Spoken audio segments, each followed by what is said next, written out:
Amigos, un gusto como siempre poder saludarles. Esto es Justicia Electoral a la Semana, un programa del Tribunal Electoral del Poder Judicial de la Federación, en donde se analizan los temas político-electorales más relevantes de nuestro país. En cada emisión, la opinión calificada y reconocida de especialistas en la materia.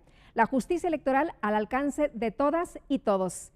Soy Guadalupe Juárez y lo invito a que nos siga a través de Plataforma Electoral, el canal de televisión por internet del Tribunal Electoral del Poder Judicial de la Federación, donde tú tienes mucho que ver.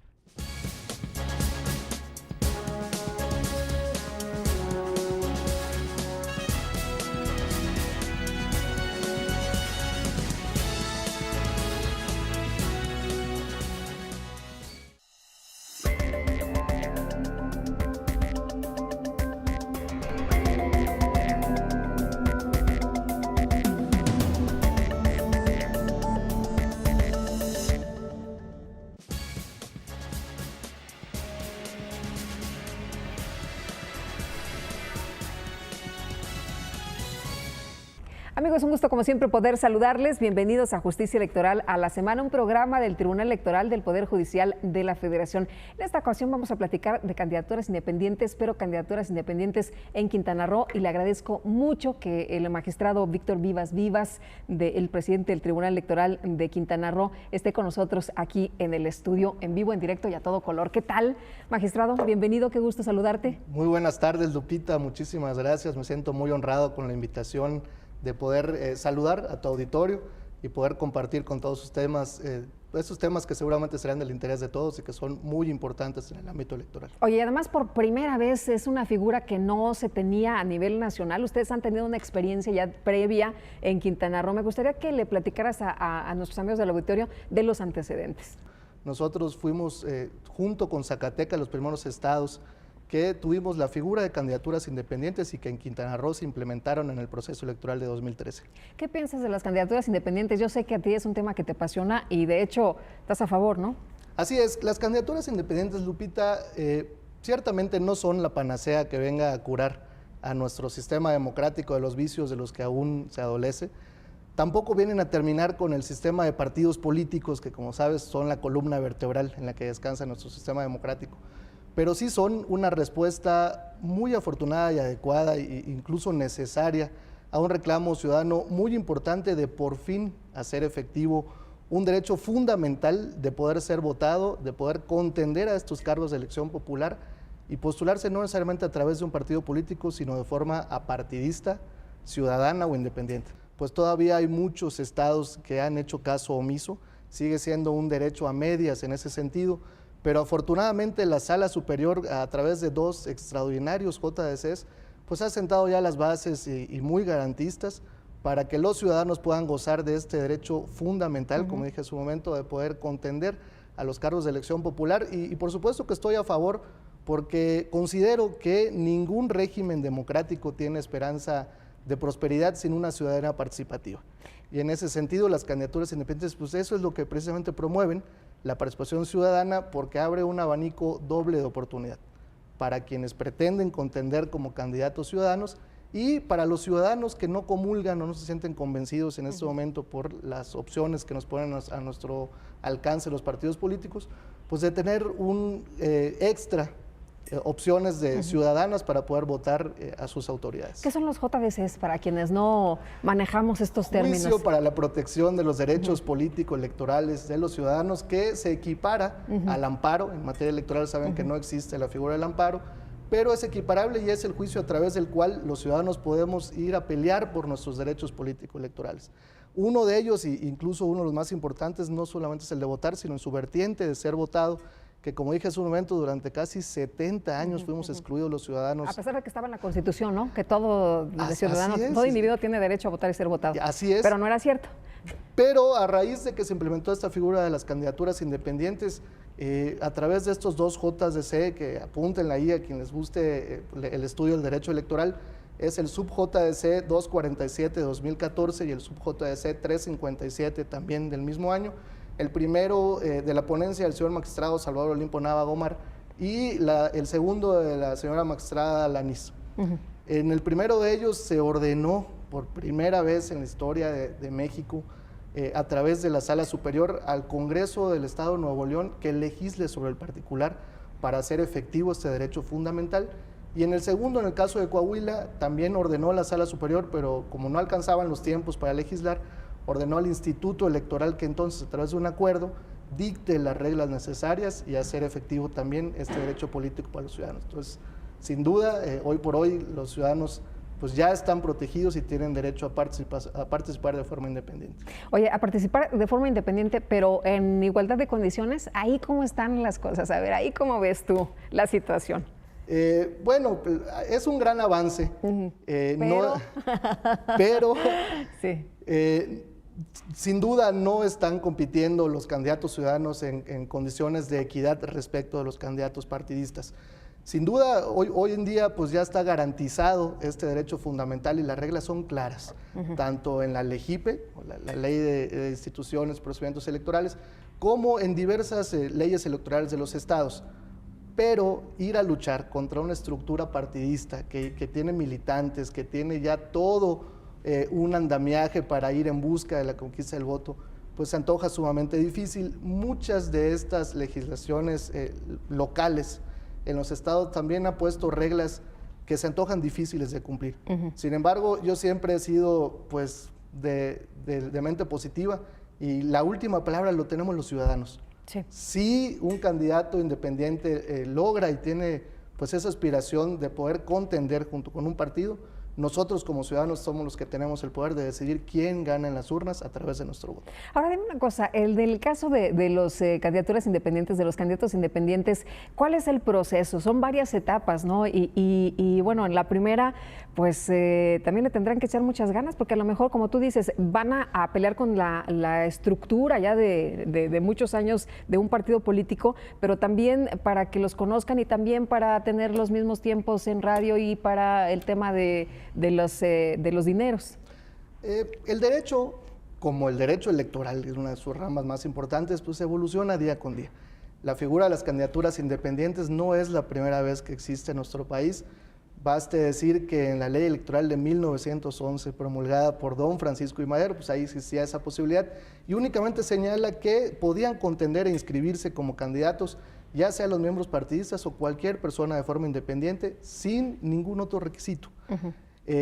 Durante 70 años, sabes que 66 años para ser exactos, no tuvimos esa posibilidad, pero ahora las reglas son claras. Quintana Roo tiene un modelo muy efectivo que incluso guardadas las proporciones es similar al que también tenemos a nivel federal, que consta de 3 etapas.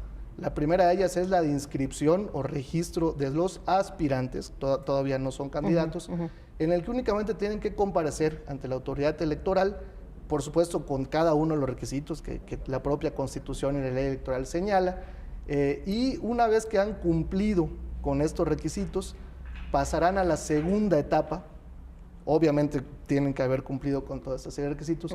Y la segunda etapa, que también existe a nivel federal, es la de obtención del respaldo ciudadano. En esta obtención del respaldo ciudadano, todos aquellos aspirantes que hayan cumplido con los requisitos de la etapa previa irán a una especie de precampaña únicamente entre ellos para obtener... O sea, ¿una precampaña de la precampaña? No, una precampaña entre los aspirantes a candidatos independientes. Ajá. Los partidos políticos de manera paralela pues ya tendrán sus asuntos internos para obtener a su candidato.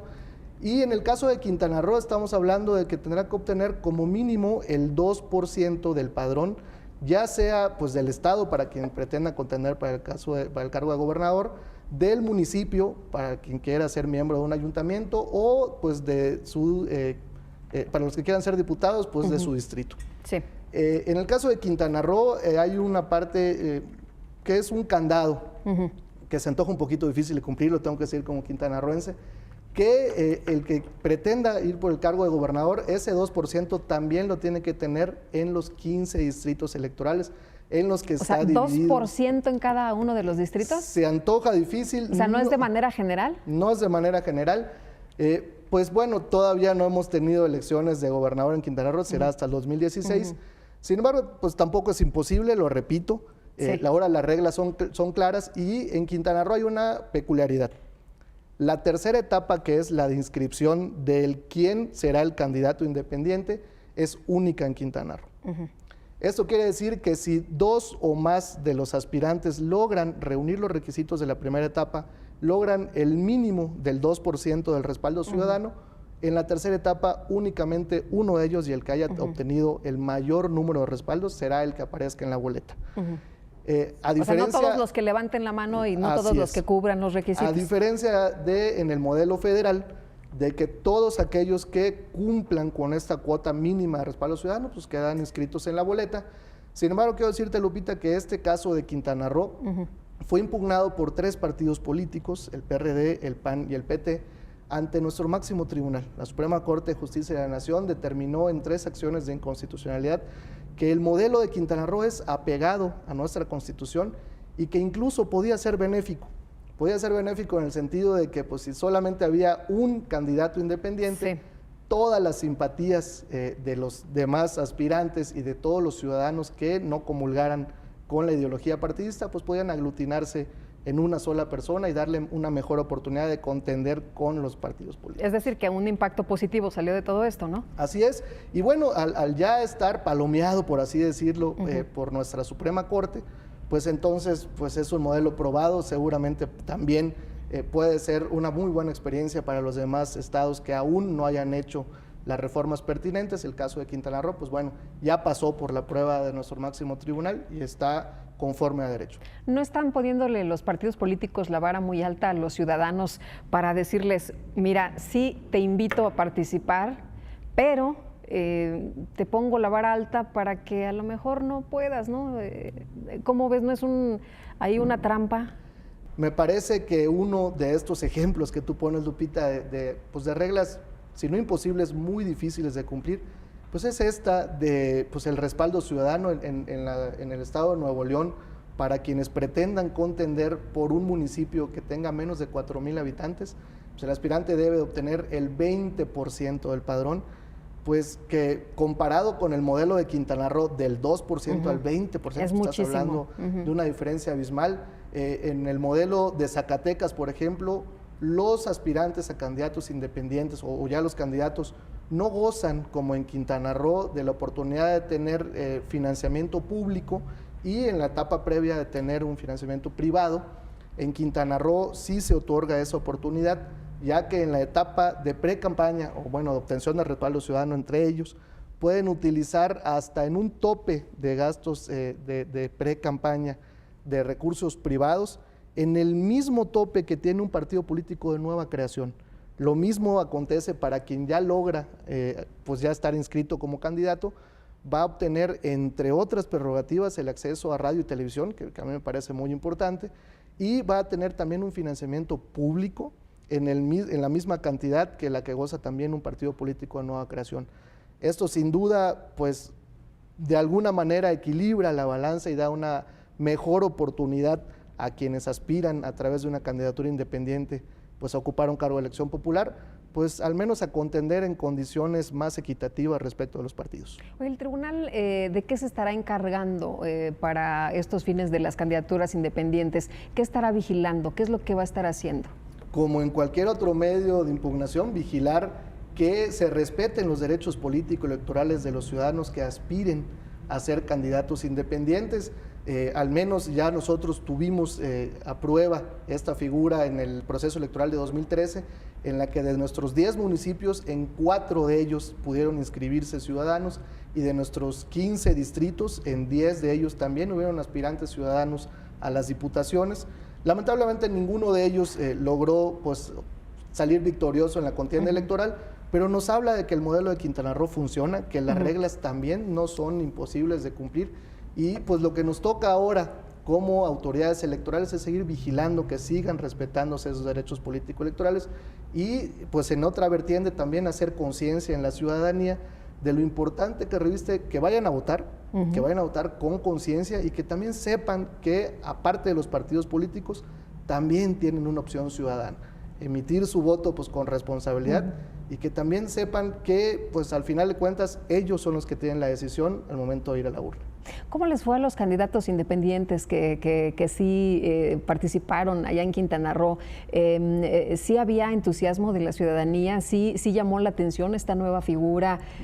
Platícanos un poco de la experiencia. No, y yo quiero pensar porque era una figura pues novedosa. Los partidos políticos pues ya tienen un largo camino recorrido en ese sentido, se encuentran ya en el inconsciente de los ciudadanos y en Quintana Roo en particular, pues el partido que hoy gobierna, que es el Partido Revolucionario Institucional, pues estuvo muy fuerte en las elecciones de 2013, ganando de los 10 ayuntamientos, los 10, y de las 15 diputaciones, los 15 distritos, 14. Entonces, si es particularmente difícil para los demás partidos políticos haber contendido en esa elección, pues cuánto y más para un candidato ciudadano. Sin embargo, yo confío en que pues día a día y proceso a proceso la conciencia ciudadana pues irá aumentando. Como lo dije hace un momento, pues los ciudadanos tenemos la respuesta. Al final de cuentas, pues nuestra participación ciudadana va a ir aumentando en la medida que nosotros tengamos conciencia de que nuestro voto no solamente es necesario, sino que tenemos ya opciones extras. Entonces, seguramente como pasó en Zacatecas, en esta elección de 2015 veremos participación de muchos candidatos independientes y ojalá alguno de ellos con el voto de los ciudadanos pues también llegue a ocupar. Oye, en Zacatecas sí hubo un candidato independiente ganador. Que logró ganar. Ahí la experiencia fue distinta a la de Quintana Roo. Así es. Pues yo creo que, lo repito, la conciencia ciudadana pues va a ir en aumento. Seguramente veremos elección tras elección una mayor participación y aspiraciones ciudadanas. Y bueno, al final de cuentas, pues nuestro voto será el que determine quién gane, de acuerdo a los resultados que también nos vayan obteniendo en sus desempeños. Aunque será más fácil hacer un partido político que formar una candidatura independiente, ¿no? Por las reglas que estamos viendo. Seguramente sí, pero pues de cada estado cambian los requisitos que cada uno de ellos tiene que cumplir. El modelo federal, yo me atrevo a decir, es muy garantista y las reglas que se establecen son claras. Entonces, te repito, seguramente ahorita en el proceso electoral que ya inició, en que será de 2015, tendremos la participación de diversos ciudadanos que contiendan a las diputaciones federales y yo espero que también muchos de ellos pues, logren la victoria electoral. Platícanos de este proceso en el que se determina precisamente esta norma que limitaba el número de registros y finalmente se determina que es una sola persona la que tiene en realidad posibilidades, ¿no? Toda vez que en el modelo de Quintana Roo sí se otorga a los candidatos independientes una partida presupuestal pues para efecto de hacer fuerte su campaña, determinó el legislador quintanarroense que pues si muchos o más de uno lograban ese mínimo del 2%, rebasar ese umbral, pues también sería un golpe financiero para el Estado el otorgar pues financiamiento público a todos y cada uno de estos candidatos independientes y es por ello que determinaron que solamente sea uno de ellos el que pues mayor número de votos haya obtenido, el que pudiera pues no solamente aparecer en la boleta electoral, sino contender.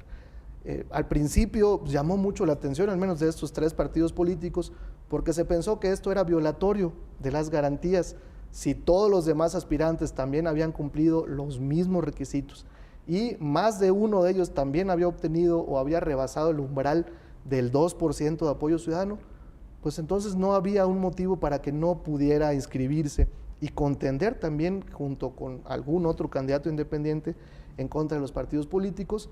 Sin embargo, la Suprema Corte, como te dije hace un momento, determinó que el legislador quintanarroense no solamente tenía toda la facultad de poner las reglas que imperarían en los procesos electorales de Quintana Roo, sino que también de alguna manera pues se aglutinarían todos los esfuerzos y las simpatías de los ciudadanos que no comulgan con la ideología partidista y pues apoyar a un solo candidato le daría mejores posibilidades de triunfo.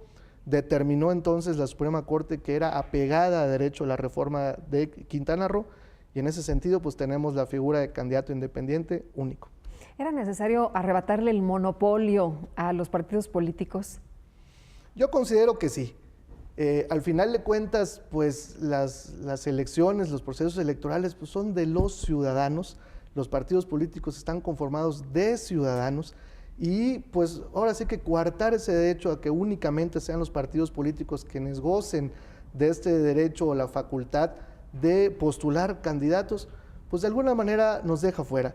No hay que olvidar que no solamente este derecho fundamental se encuentra ahora en nuestra Constitución, el artículo 35, fracción segunda, sino que también está protegido en diversos instrumentos internacionales, como es el Pacto de San José. Entonces, esta reforma del 9 de agosto del 2012, pues se ve aún más fortalecida a la luz de otra reforma, me parece la más importante que hemos tenido en los últimos tiempos, de 10 de junio de 2011, particularmente el artículo 1 constitucional, en la cual los derechos fundamentales están potenciados al máximo.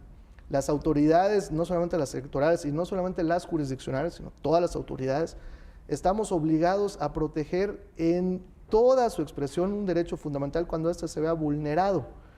En ese sentido, pues el derecho de votar y ser votado es uno de ellos, y por ello era necesario abrir la posibilidad de que los ciudadanos también pudieran pues competir en condiciones de equidad.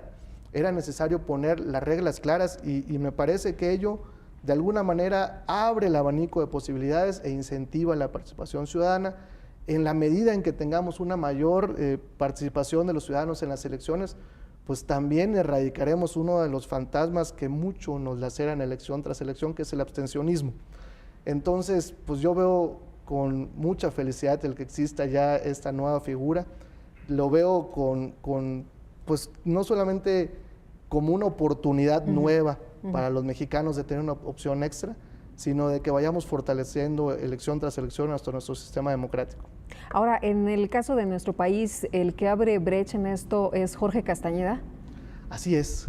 Don Jorge Castañeda Guzmán, hasta más recientemente don Manuel Cloutier Carrillo fueron... Que anduvo su caso por aquí, ¿no? Así es. En la sala. Pero don Jorge Castañeda sin duda no solamente es el caso más emblemático, pero es el caso que incluso llegó hasta instancias internacionales y pues de alguna manera lograron que ya abrieran una conciencia en nuestros legisladores, que se hicieran movimientos ciudadanos muy importantes exigiendo este derecho fundamental de nosotros ser votados. Y bueno, pues pasaron 6 años al menos, pero al final de cuentas ya se logró. Hoy en día las reglas son claras, tanto en nuestra Constitución como en la LEGIPE, como en diversas de las leyes electorales estatales. Y pues lo único que queda es esperar los resultados. Claro. En nosotros estará la respuesta. Oye, me acuerdo que se iban al Instituto Federal Electoral, ahora INE, muchas personas, por ejemplo, cuando eran las elecciones a presidente de la República, iban y presentaban sus documentos y se registraban y toda la cosa y les recibían obviamente los documentos. Y bueno, en la última elección me parece que fueron un montón de candidatos, pero a todos se les decía, ¿sabes qué? Pues muchísimas gracias, pero no, por ley no te corresponde. Ese es el motivo, Lupita, por el cual en las boletas electorales existe un recuadro en blanco, que era normalmente el último, porque sí existía en nuestra Constitución el derecho de ser votados y mucha gente iba y escribía su nombre o escribía pues, por el candidato que quisiera votar fuera de los que ya estaban postulados por los partidos políticos, pero al no estar reguladas, pues, aunque hubieras tenido el mayor número de votos, nunca ibas a resultar ganador. Es por ello que hoy es muy esperanzador que las reglas ya sean claras, que los derechos político-electorales, o al menos este en particular, pues ya se encuentre protegido y pues lo único que nos queda es esperar los resultados de 2015, que yo tengo confianza en que habrá una muy buena participación. Ahora, en la sala Quintana Roo, ¿qué se hizo para fortalecer todo esto? Porque si bien es un asunto a nivel nacional, nos estás comentando que en las diferentes entidades, pues la situación es totalmente distinta. Yo creo que pues cada vez con cada proceso electoral habrá una mayor participación y habrá mucho más conciencia ciudadana. Lo que nosotros hicimos en el Tribunal Electoral es vigilar, como cualquier otro JDC o Juicio para la Protección de los Derechos Políticos Electorales, es vigilar que una vez que ya estaban establecidas las reglas por el legislador quintanarroense, se cumplieran. Por supuesto que cada ciudadano que aspirara a inscribirse como cada ciudadano, pues le fueran recibidos a través del Instituto Electoral sus solicitudes, que si ellos cumplieron los requisitos, pues pasaran a la siguiente etapa, y al final de cuentas, pues que el que haya quedado como vencedor de toda esa segunda etapa, pues también tenga el derecho de poder contender con los partidos políticos. Me parece que fue un buen ejercicio y que en las elecciones de 2016 pues tendremos una mayor participación. Ustedes no participan en estas, ¿verdad? No, en 2016. Hasta 2016. Entonces van a tener oportunidad de ver cómo funciona en otras entidades. Yo tengo confianza en que en estas elecciones federales de 2015 así será. Pues también pues tendremos la oportunidad histórica de saber si esta reforma tan importante pues fue bien recibida tanto por los ciudadanos como por sus candidatos independientes. Y si no, pues seguramente también habrá oportunidad de hacer las adecuaciones necesarias de cara a las siguientes elecciones de 2018. Como dicen que esta va a ser una prueba de fuego, ¿no? Así es. Porque tenemos la ley electoral que vamos a estrenar. La reforma electoral es interminable y proceso a proceso pues siempre es necesario hacer adecuaciones. Ajustes, ¿no? Y eso pues, resulta bueno. Esta es una elección muy importante porque tuvimos una reforma muy radical, muy importante, en el que incluso pues el Instituto Federal Electoral ahora cambió a una denominación nacional, con muchísimas nuevas facultades y atribuciones. ¿No? Más de 70, creo. Así, más de 70, pero pues, yo considero que pues, es bueno en la medida en que haya una mayor certeza de los ciudadanos, pues esa confianza se acrecenta y ellos pues con más razón van a ir a participar a las urnas y pues consolidaremos al fin nuestro sistema democrático. Oye, ¿qué pasa en otros países? ¿Tienen esta figura? Sí, existen diversos países como Argentina, en España, pero pues México, como te dije, tuvimos hace 100 años, en 1911, después en 1946 se reformó la entonces Ley Federal Electoral en su artículo 60 y ahí se estableció que únicamente los partidos políticos tenían esa facultad. Eso responde pues, a un momento histórico en el que también había que fortalecer la figura de los partidos políticos. Ellos la razón también por la que nació las plurinominales, para que también los partidos más pequeñitos tuvieran una representación proporcional. Que les dieran oportunidad, ¿no?, de entrar. Pero pues bueno, el sistema de partidos hoy, como te dije hace un momento, es la columna vertebral de nuestro sistema democrático. Entonces ya había que aperturar de nueva cuenta esa oportunidad a los ciudadanos. Yo veo con muy buenos ojos el que ya las reglas sean claras. Y bueno, pues solo nos resta entonces esperar a los resultados de estas elecciones. Entonces, ¿esto nos fortalece como democracia? Muchísimo más. Te lo dije hace un momento, ningún régimen democrático pues, puede triunfar sin una ciudadanía participativa y las candidaturas independientes abren un doble abanico de oportunidades. Eso sin duda es positivo para cualquier democracia, el que los ciudadanos puedan participar y aspirar a candidaturas ciudadanas y pues también el que los ciudadanos no solamente tengan que ceñirse a las opciones que nos ponen a nuestro alcance los partidos políticos. ¿Por qué? Pues porque si no nos sentíamos conforme con ninguna de ellas, el ciudadano optaba entonces por no ir a votar. Y eso pues sí nos lacera mucho. Entonces si ahora tiene una opción extra en el caso de Quintana Roo o varias, como en el caso del modelo federal, pues sin duda eso va a incentivar la participación ciudadana. Bueno, de hecho algunos candidatos nos dicen que son ciudadanos y no políticos, ¿no? Fíjate que hoy en día siempre se habla de que no se vota ya por un partido político, sino por una persona. Entonces eso resulta a la postre bueno para un ciudadano que aspira a ser candidato independiente, porque pues puede de alguna manera llegar a la conciencia ciudadana, determinando pues que él es un ciudadano como cualquier otro y que pues quiere mejorar su entorno, ya sea en su municipio, en su estado o incluso en nuestro país. Víctor, ¿por qué es tan importante y tan apasionante el tema de las candidaturas independientes? Porque es un derecho fundamental y los derechos fundamentales no solamente a raíz de la reforma al artículo 1 constitucional, sino de todos los tiempos deben ser respetados. Obviamente hay derechos fundamentales como la vida, que son pues, de lo que más nosotros hemos tratado de proteger a lo largo de nuestra historia jurídica, pero luego el derecho fundamental de votar y ser votado pues, ha sido un transitar para que vayan entrando en la conciencia ciudadana. Incluso primero para las mujeres, para que logren tener el derecho al voto, hemos ido avanzando en ese sentido. Hoy en día las mujeres tienen ya el muy merecido derecho de tener el 50% de las candidaturas y pues ahora les toca a los ciudadanos de poder contender en contra o bueno, a la par junto con los partidos políticos. Yo creo que eso es muy positivo. Todos los derechos fundamentales deben de ser protegidos.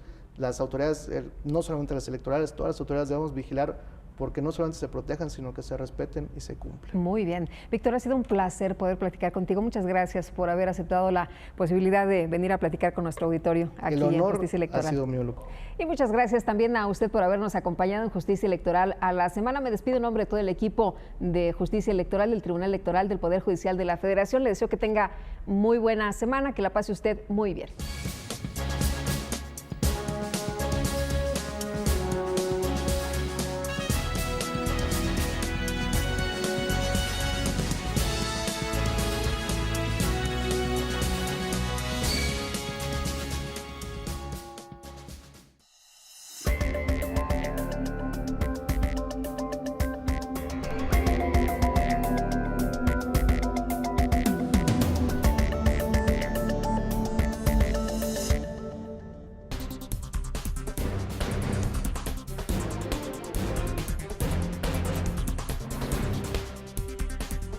Este año, elegiremos diputados federales y autoridades en 17 entidades federativas. Las y los mexicanos podemos tener la certeza de que contamos con instituciones fuertes. Muestra de ello es el reconocimiento que recibió el Tribunal Electoral como la mejor institución electoral del año, entre órganos de todo el mundo. Lo que ratifica nuestro trabajo de cara al proceso electoral 2015. Tribunal Electoral del Poder Judicial de la Federación. Tú tomas la decisión, nosotros la protegemos.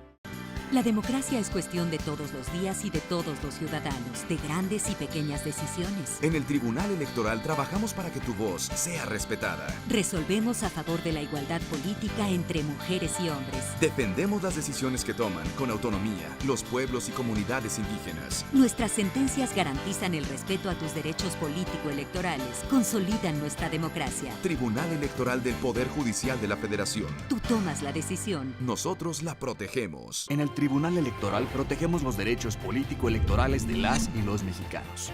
En los últimos 3 años atendimos más de 60,000 asuntos, 8 de cada 10 interpuestos por ciudadanos, y en este año resueltos en apenas 11 días.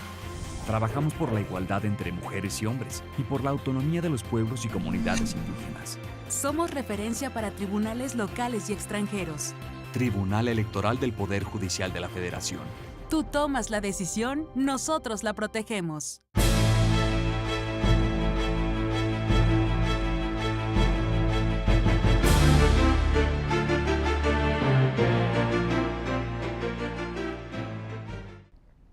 Bienvenidos a las Sentencias a Debate, un programa del Tribunal Electoral. Yo soy Lucy Farías y les doy la más cordial bienvenida. Hoy le ofrecemos el caso de la asignación de diputaciones por RP en Coahuila. Le comento brevemente que la Sala Superior del Tribunal revocó una sentencia de la Sala Regional Monterrey, por medio de la cual se habían asignado las candidatas y los candidatos a integrar el Congreso de Coahuila. Le comento brevemente que la Sala Superior hizo un análisis minucioso respecto al orden que tenían propuestos originalmente los partidos para sus candidatas y para sus candidatos. Eso debería permanecer intocable. Y así se decidió esta sentencia. Yo lo invito a que acompañe a Pedro Lara y Malo, quien hoy se encuentra con Rodrigo Salazar Elena de Flaxo México y la maestra Claudia Zavala Pérez, quien es secretaria de Estudio y Cuenta de la ponencia del magistrado Salvador Nava Gomar. ¿Nos acompaña?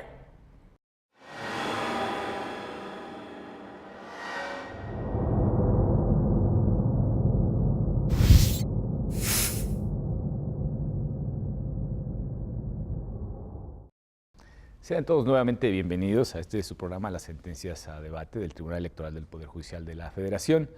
Agradecemos a Lucy Farías adelantar la presentación de nuestros invitados, Claudia, Rodrigo, muchísimas gracias por estar con nosotros. Y en esta ocasión vamos a hablar sobre el recurso de reconsideración 936 del año 2014, relativo a la elección e integración del Congreso del Estado de Coahuila de Zaragoza. Y como es costumbre, le pediría a Claudia que nos pusiera un poco en antecedentes sobre este asunto, tratándose de una sentencia bastante compleja, por decirlo menos. Claro que sí, Pedro. Rodrigo, mucho gusto estar con ustedes. Pues sí, en realidad se trata de un recurso de reconsideración en donde acuden varios actores, varios recurrentes, a hacer planteamientos muy interesantes que tienen que ver con las reglas para aplicar la representación proporcional. El antecedente es, se constituye en el Estado una coalición. Creo que cabe recordar, en el Estado de Coahuila participan varios partidos políticos. 8 de ellos se coaligan, encabezados por el Partido Revolucionario Institucional, entre partidos políticos nacionales y locales se coaligan. Para eso elaboran un convenio de coalición, lo registran y el instituto aprueba esa coalición, ese registro de la coalición. Contra esa aprobación de registro se promueve un primer juicio inicial, que es el que va a desencadenar la serie de juicios que van a concluir en este recurso de reconsideración. Entonces se promueve ese juicio, y lo que se alegaba en ese juicio y en ese planteamiento eran 2 cuestiones fundamentales. Uno tenía que ver con la distribución de los votos que se iban a dar entre los propios partidos coaligados, a lo que le llamaban ellos transferencia ilegal de votos. Y la otra tiene que ver con la integración de las planillas, de las fórmulas, perdón. Esas fórmulas, había una integración mixta. en algunos distritos, en 4 en particular, se integraron con el propietario de un partido y el suplente de otro partido. Entonces, esos fueron los principales motivos de inconformidad. Se alegaba que con la transferencia de votos era inconstitucional porque se permitía que partidos políticos que no obtenían por sí mismos una votación, pues se pasaran un porcentaje de votación. Y lo otro era, bueno, que no estaba permitido o que no se debía permitir que participaran fórmulas mixtas porque ello implicaba al final del camino una sobrerepresentación de facto en el Congreso, debido a que el suplente pues, era del Partido Revolucionario Institucional y que él iba a tener un mayor número de representantes en el Congreso. Esa decisión, que fue confirmada por el Tribunal Electoral Local, y se impugna a través de un juicio de revisión constitucional en la Sala Regional Monterrey. La Sala Regional Monterrey analiza el tema de inconstitucionalidad de la transferencia de votos y con relación a ello dispone que no hay una inconstitucionalidad, que es legal. Coahuila está en un modelo anterior todavía al modelo constitucional actual de coaliciones, pero se valida. Y lo que sí se pide a los partidos es que ellos mismos hagan una distribución diferente de la votación más equilibrada, que se iban a pasar a distribuir entre los partidos políticos. Y también se pronuncia respecto de la integración de las planillas y ordena, a ver, en 4 distritos yo advierto que hay personas que pertenecen a otro partido, al Partido Revolucionario Institucional, o dicen que así es. Entonces le ordena a la autoridad, mira, solicita al Instituto Nacional Electoral que te informe la dirección de quién son militantes. Y de donde resulten militantes, tú vas a tomar como triunfo en mayoría relativa al partido del cual milite. Así se hizo. El acuerdo, evidentemente, en cumplimiento de la resolución, acata en el sentido de, bueno, hay que hacer la modificación, se hace la modificación a los porcentajes, se tiene por válida ya esa modificación y se pide la información al Instituto Nacional Electoral. Informan que en 2 de las planillas, en 2 distritos, los suplentes son militantes del Partido Revolucionario Institucional. Y en esa virtud se determina que contarán los triunfos, si se llegara a dar, contarán para el Partido Revolucionario Institucional.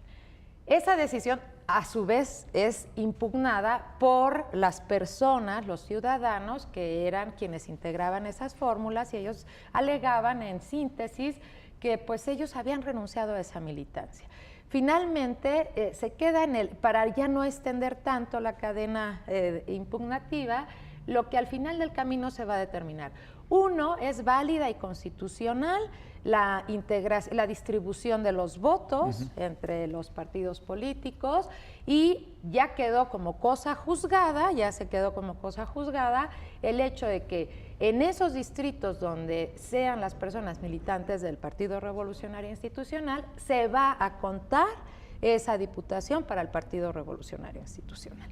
Esa es la cadena, en una síntesis muy apretada, la cadena impugnativa de la que va a conocer ya al final del camino los planteamientos que llegan aquí a este recurso de reconsideración. Claro, y partimos además, por todo lo que nos has contado, partimos de una base en la que una vez resuelta ya al final de cuentas el recuento de los votos después de la elección, nos encontramos con que efectivamente en los 16 distritos pues ganó el PRI, que era básicamente creo que la intención original de esas coaliciones, y en algún momento pues se decía, ¿no?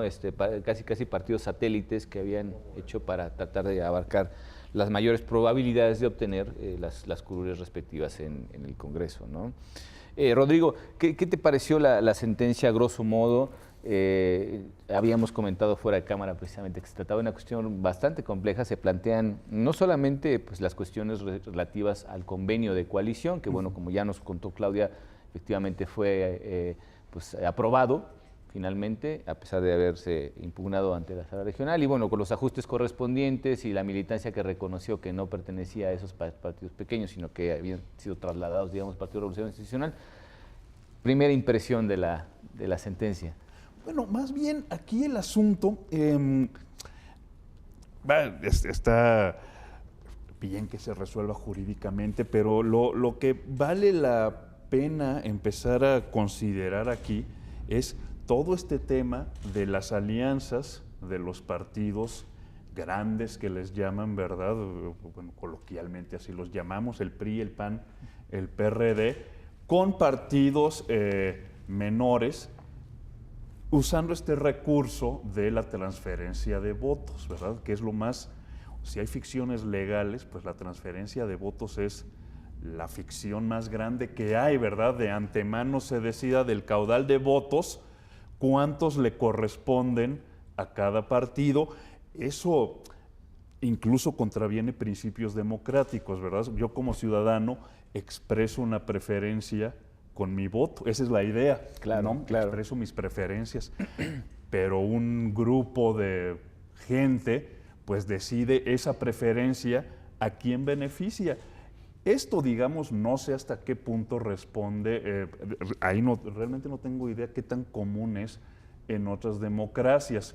Sin embargo, como principio es un criterio tan endeble, ¿verdad?, que se presta a su resolución jurisdiccional. Hay un nuevo modelo, como decían. Justamente, sí. Ese es el asunto. Está muy bien, pero en general, ¿cuál es el problema que tenemos aquí? Los partidos grandes, que les llaman, son muy competitivos, tienen un alto nivel de competencia entre sí. Y en algunas situaciones, pues puede ser muy peleada esa competencia. Entonces, ¿qué gana un partido cuando se alía con un chiquito, con un partido pequeño? ¿Qué gana el PRI con el Verde, verdad? Por ejemplo, que es la alianza, pues ya realmente no hasta ahora no vamos a saber, o pues recién nos enteraremos, pues cuánta gente vota por el Verde, ¿verdad? El asunto, pero ¿qué se gana? ¿Qué gana el PRI?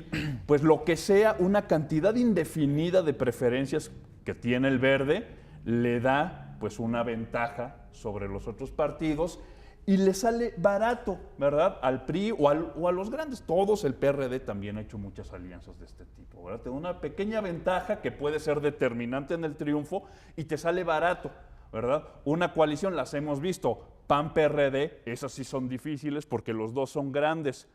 Un chiquito que quiere sobrevivir sin riesgo y recursos, ¿verdad? Esa es toda la expectativa de sus dirigencias. Y eso es lo que ganas con esta figura de las transferencias de votos, ¿no?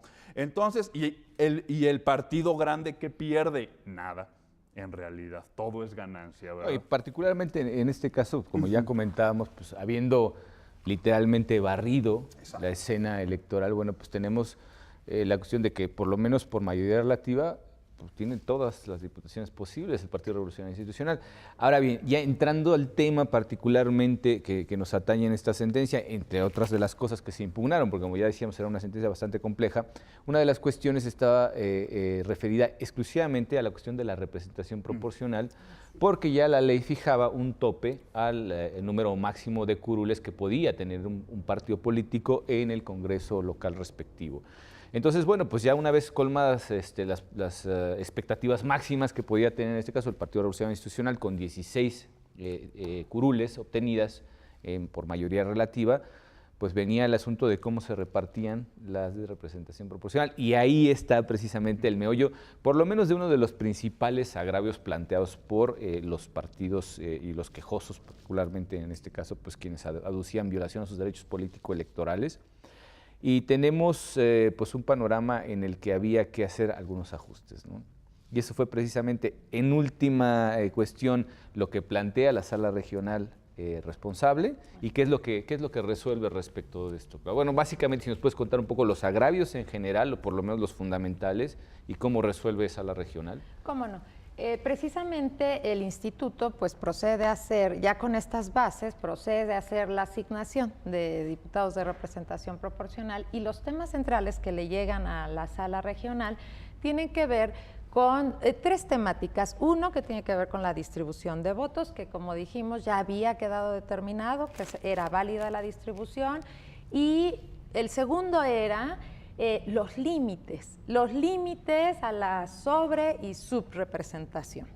Eso en coordinación o en relación con el artículo 116 de la Constitución, recién reformada también, en la que se alegaba, y sobre todo el Partido Acción Nacional era el que hizo el planteamiento, que él con la distribución original que hizo el Consejo del Instituto, pues había quedado subrepresentado fuera de los límites constitucionales. Y el tercer planteamiento, también llegaron mujeres alegando que en la distribución que se hizo en el Instituto Electoral se había incurrido en violación a los principios de igualdad y paridad de género, porque no había la paridad en la integración, que si bien se había cumplido con la cuota de género para la postulación de candidaturas, no se cumplía en la integración final del Congreso.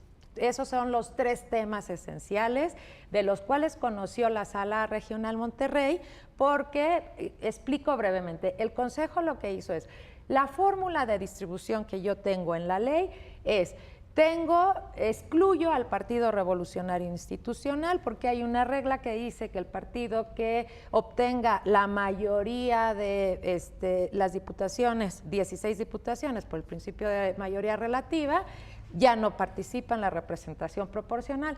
¿Por qué? Porque era para minorías, ¿no? La representación proporcional es para que se integren minorías. Entonces, lo primero que hacen es excluyo al Partido Revolucionario Institucional porque ya tiene las 16 de mayoría relativa. Ese es un tope que había en la ley.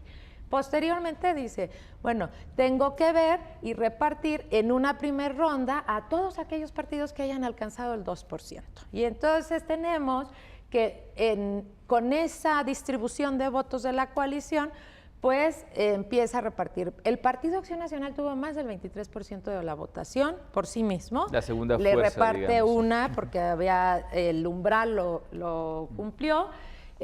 También le reparte a uno al partido, a un partido político local que tuvo más del 6%.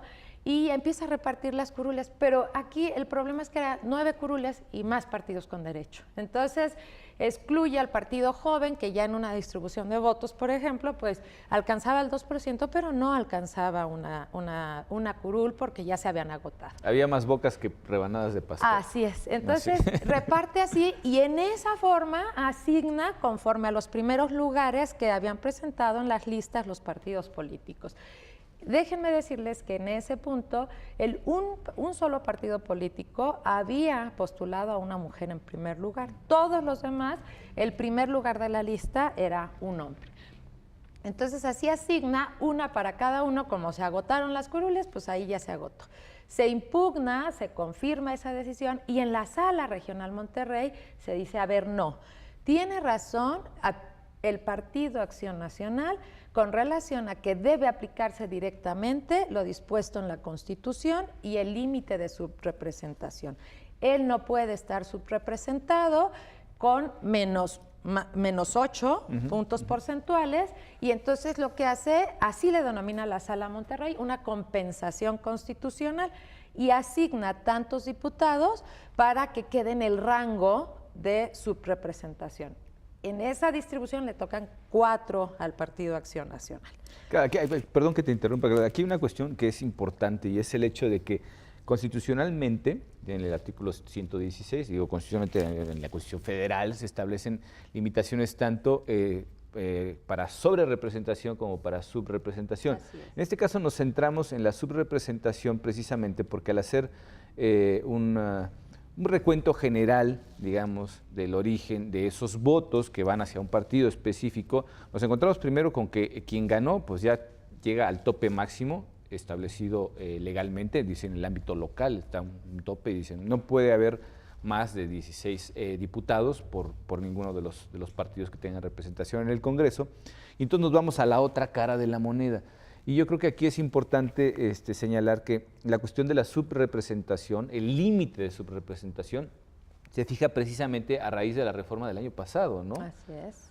Y esto tiene como finalidad precisamente el hecho de que partidos que hayan tenido una votación, un porcentaje de votación dentro de sus respectivos distritos en los que hayan contendido, se corresponda realmente con la representación real que tengan en el Congreso.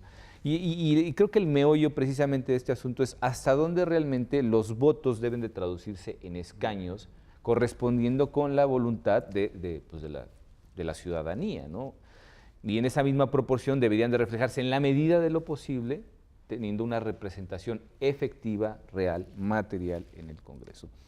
La cuestión en todo caso, y bueno, pues nos podrías dar, Rodrigo, una opinión sobre eso. Creo que la cuestión de la subrepresentación es un verdadero problema, sobre todo porque cada vez se tienden a proteger más, digamos, a esos partidos grandes, de los que tú precisamente hablabas hace un momento, ¿no? Y tenemos a los dos grandes grupos de fuerzas políticas, los partidos grandes y luego todos los partidos pequeños. Ya, como bien comentabas, algunos de los grandes utilizan a los pequeños y viceversa, pero bueno, eso es una cuestión compleja. Y la base particularmente de establecer un límite para evitar la subrepresentación, ¿cuál sería desde tu punto de vista? Claro. Aquí el asunto tiene que ver con la propia evolución de la democratización mexicana, ¿verdad? Y de cómo la representación proporcional es parte de esta evolución. ¿Qué me refiero? Inicialmente, pues los distritos que les llamamos, o el principio, inicialmente, el principio de elección de la Cámara de Diputados era totalmente distritos por mayoría, ¿verdad? Pues siguiendo el modelo norteamericano, incluso el término distritos viene del uso norteamericano. A la larga, bueno, López Mateos introduce alguna reforma, pero finalmente cuando en el 70, con la reforma de López Portillo se introducen 100 diputados por representación proporcional, y la motivación era muy similar a lo que pasó en Coahuila, ¿verdad? En los distritos por mayoría el PRI ganaba todo. Carro completo que llamaban, Carro completo, ¿no? O casi todo, ¿verdad? Rara la ocasión que perdía el candidato priista. Entonces ahí, en ese entonces, pues el PAN más o menos, alguno que otro, muy pocos diputados alcanzaba por mayoría, y el PPS, el PAN, etcétera, pues los que les dejaban, ¿verdad? El principio de representación proporcional básicamente fue hecho para que otros partidos de oposición vieran algún incentivo en participar. Así de sencillo, ¿verdad? Sin que la hegemonía priista se viera realmente afectada, ¿verdad? Pero entonces, ¿qué pasó a partir de eso? Bueno, pues se incrementó la competitividad, los partidos agarraron fuerza, ¿verdad? Ya no era seguro el triunfo de distritos de mayoría. Entonces, y este modelo, parte mayoría y parte representación proporcional, se reprodujo, ¿verdad? En todos los estados. Y esto es muy interesante. ¿Qué pasa con este modelo? A diferencia de una Cámara totalmente de representación proporcional, ¿verdad? No es como que los partidos pues que no son dominantes tienen la misma representación. ¿Por qué? Porque en los distritos de mayoría hay esta desproporción, ¿verdad?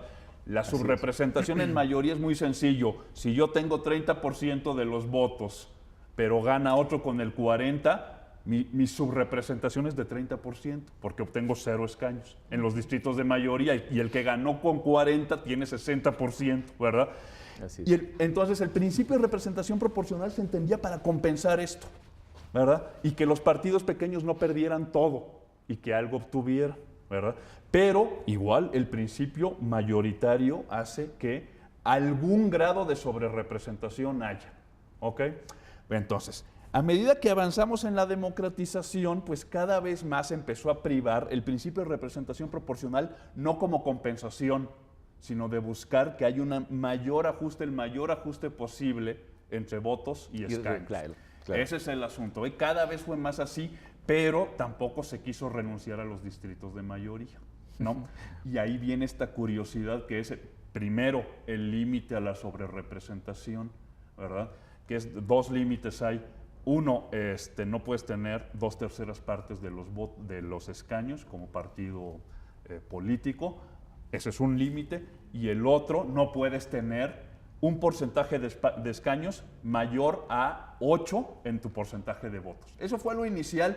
Esto es relativamente fácil, operó totalmente. Esa parte operó en Coahuila muy sencillo, ¿verdad? Ahí ya tienes 2/3 partes, tú no participas en representación proporcional, ¿verdad? Digamos que hasta cierto punto simplificó las cosas, pero venía precisamente la cuestión. La complicación viene con el límite a la subrepresentación. Exactamente. A ver, y aquí hay una cosa, me parece que técnicamente no se analizó bien esto, ¿verdad? Cuando tú limitas la sobrerepresentación, digamos, con puro reparto te tocaría una sobrerepresentación de 12%, ¿verdad? Entonces, no, llegas hasta 8. El resto se distribuye entre los demás, ¿verdad? Entonces, cuando limitas la sobrerepresentación, automáticamente, en algún grado, limitas la subrepresentación. Claro. ¿Okay? Sobre eso, Rodrigo, me gustaría que volviéramos en un momento. Vamos ahora a un corte, pero es muy interesante lo que estás comentando, porque efectivamente la finalidad es correspondencia entre votos y escaños. Si nos permiten, vamos a un breve corte y regresamos en un momento. Muchas gracias.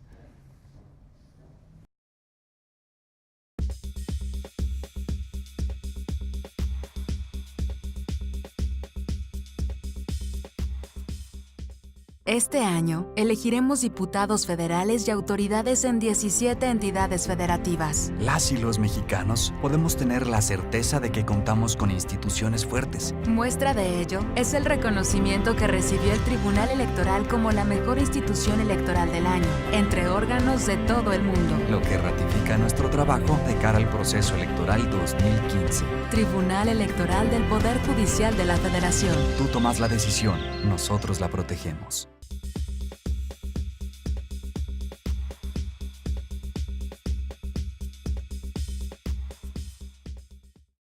Pues estamos nuevamente con ustedes y precisamente tratamos un tema fundamental de este programa relativo al recurso de reconsideración 936.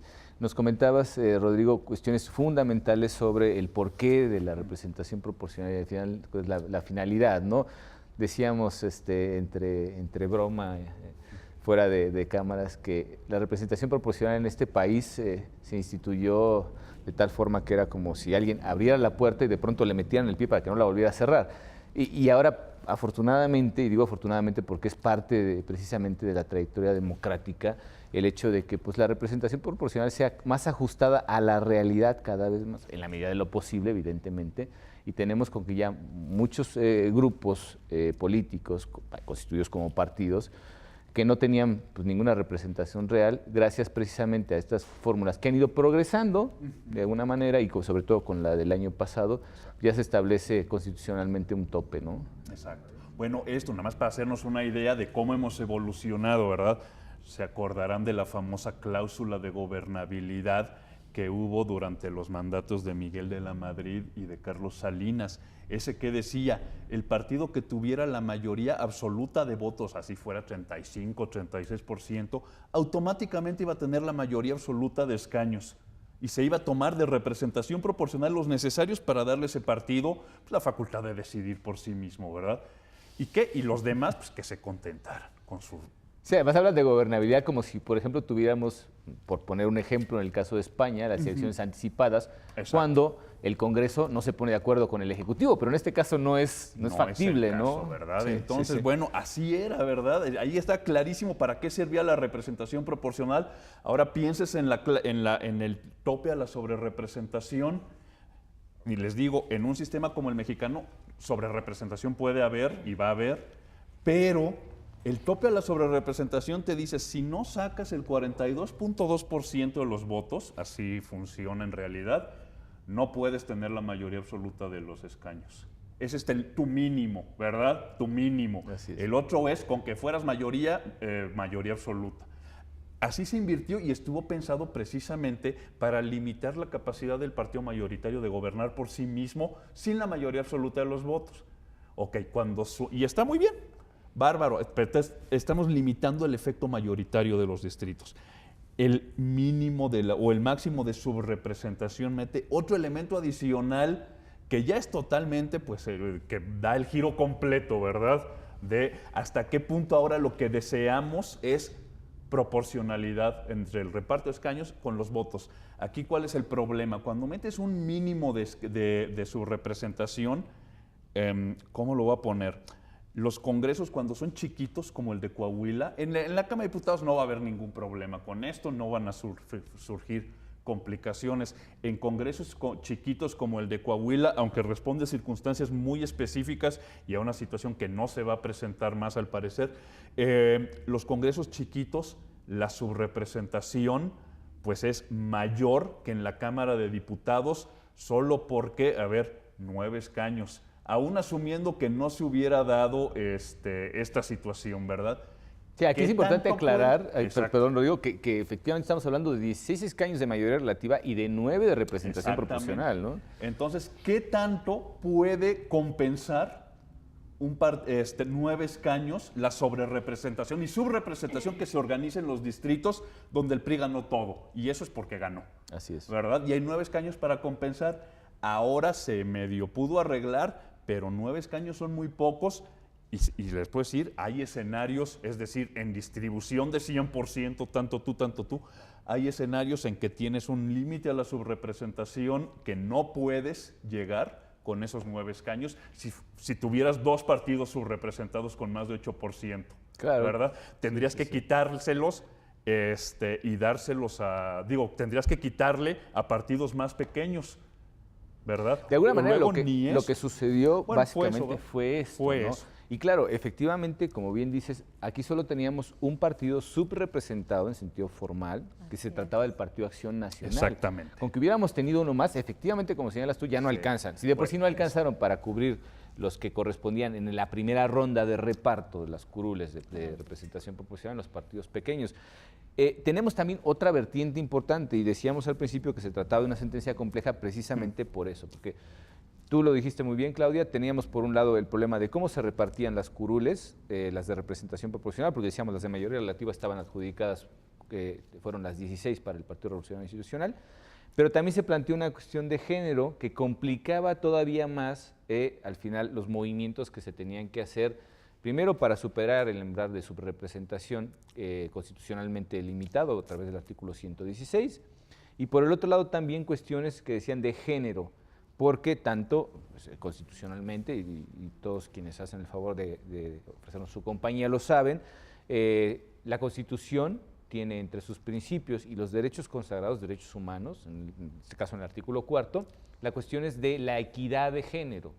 Y la equidad que además ya no tiene que ser exclusivamente formal, como decíamos, porque los partidos en este caso que participaron decían, no, pues es que nosotros sí efectivamente hicimos propuestas de listas de candidatos, de fórmulas, en las que pues había alternado un hombre y una mujer, ¿no? La igualdad de oportunidades estaba garantizada, pero se va mucho más allá en una interpretación constitucional y se ve cuál es la finalidad de estas disposiciones, pues alcanzar la igualdad material, ¿no? La igualdad real entre hombres y mujeres. ¿Qué fue lo que plantean en este caso los quejosos respecto a la cuestión de género?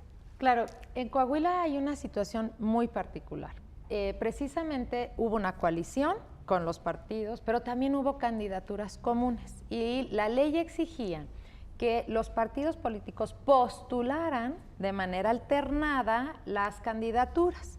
Esto es, si empezaban con un hombre, una mujer y el mismo sexo era la fórmula integrada. ¿Esto qué provocó?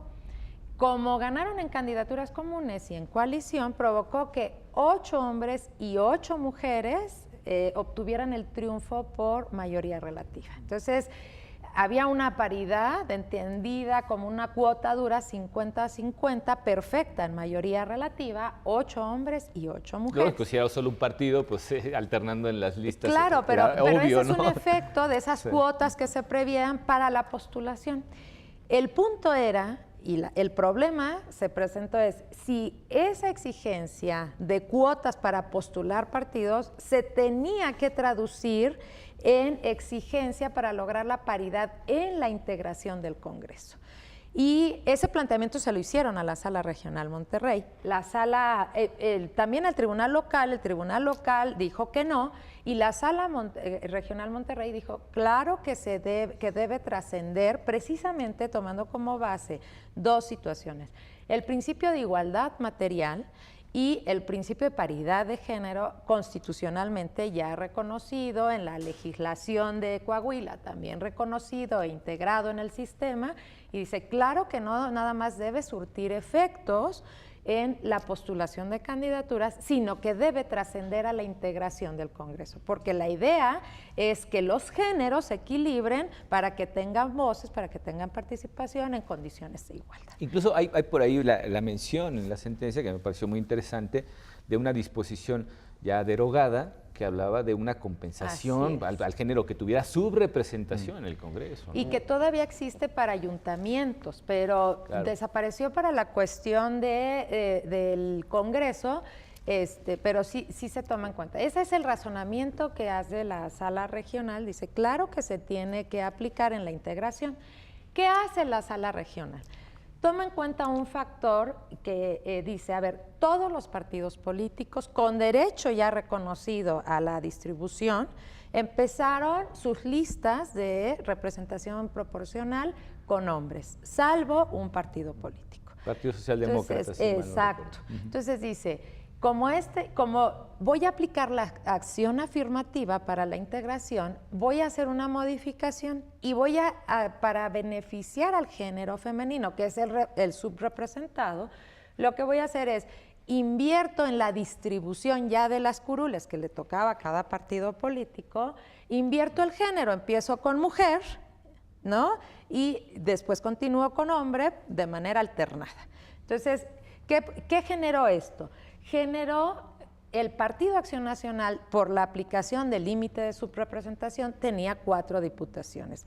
Él no tenía problema en que se alternaran los géneros en la distribución, porque al tener 4 y la ley le ordenaba que fueran alternados, quedaban 2 hombres y 2 mujeres. Entonces, se distribuyen mujer, hombre, que la mujer era el segundo lugar, primer lugar, mujer, hombre, mujer, hombre. Que ahí viene la primera alteración. Es importante también que nuestro público conozca el hecho de que las fórmulas se presentaron ya, precisamente como decías tú, comenzando por un hombre, seguido por una mujer, salvo en el caso del Partido Socialdemócrata.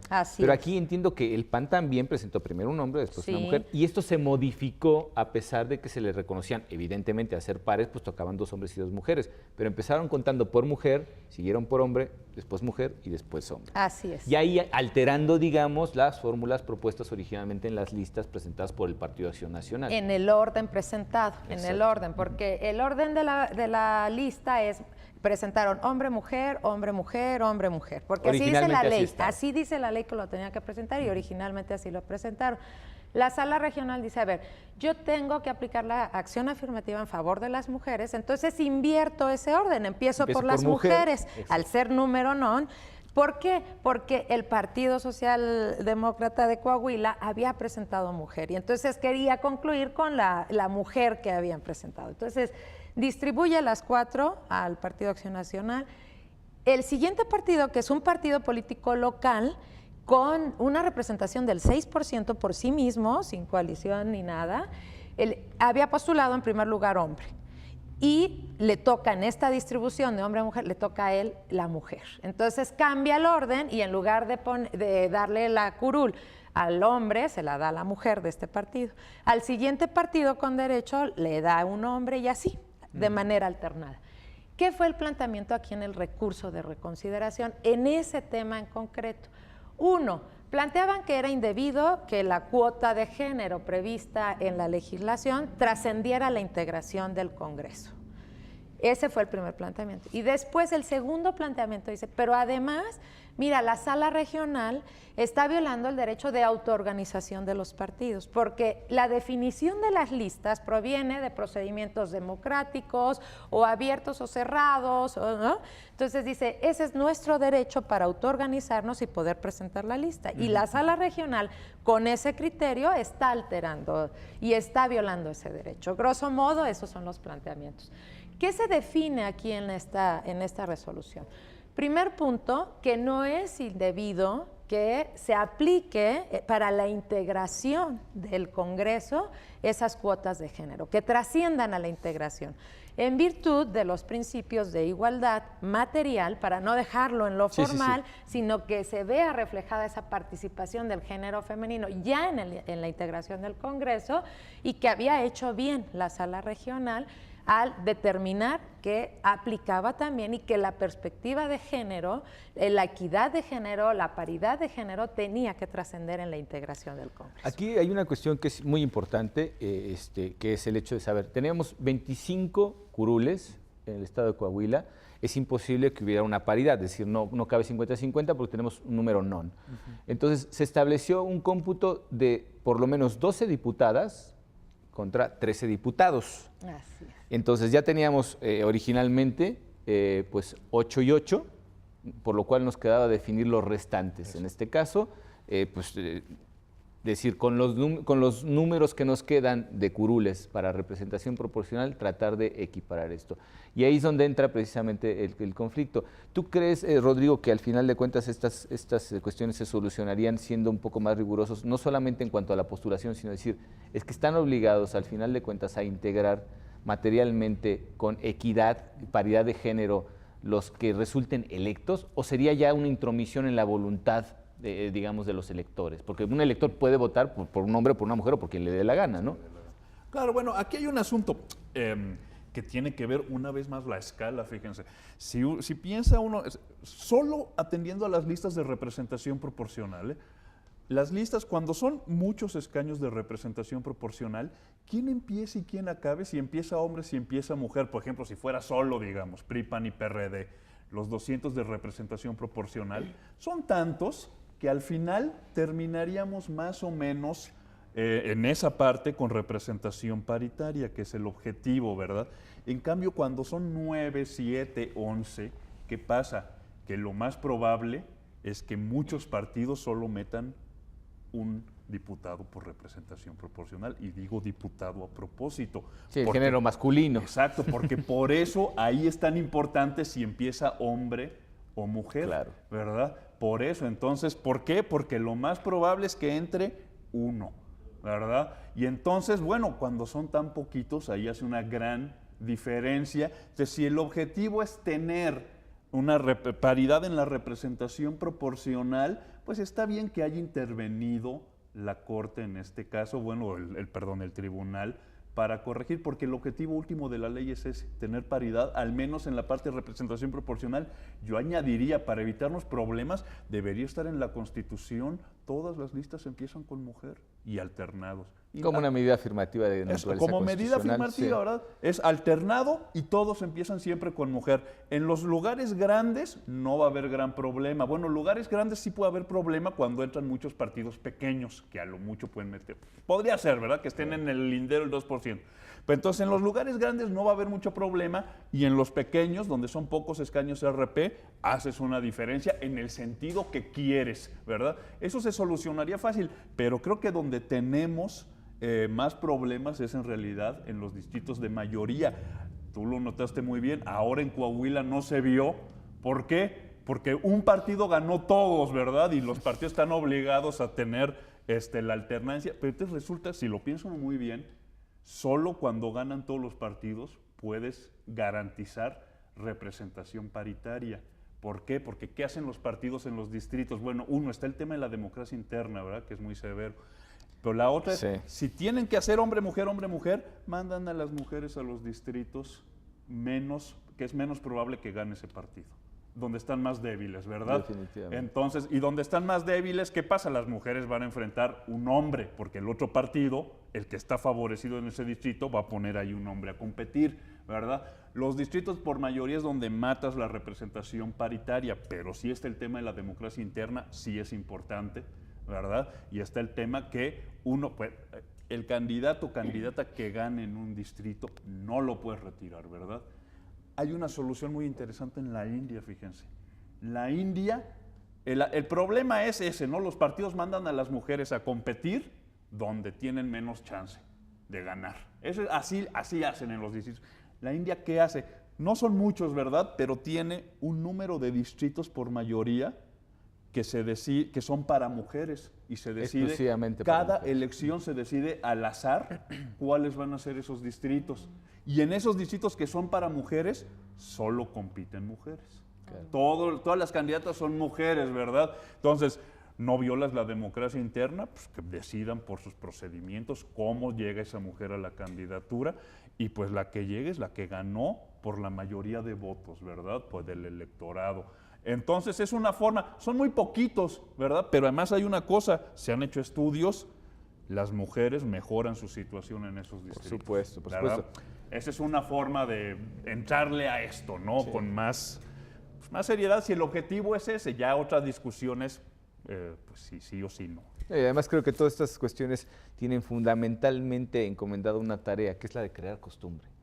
que nos acostumbremos finalmente a estar en igualdad de condiciones, hombres y mujeres, y eso significa una praxis constante, ininterrumpida y una interiorización de esos valores para, al final de cuentas, no hacer distinciones, ¿no? Y si es necesario que las medidas afirmativas obliguen a presentar pues, exclusivamente candidatas del género femenino, pues yo creo que sería una buena opción. Si nos permiten, vamos a ir a una breve pausa y volvemos con ustedes en un momento. Muchas gracias.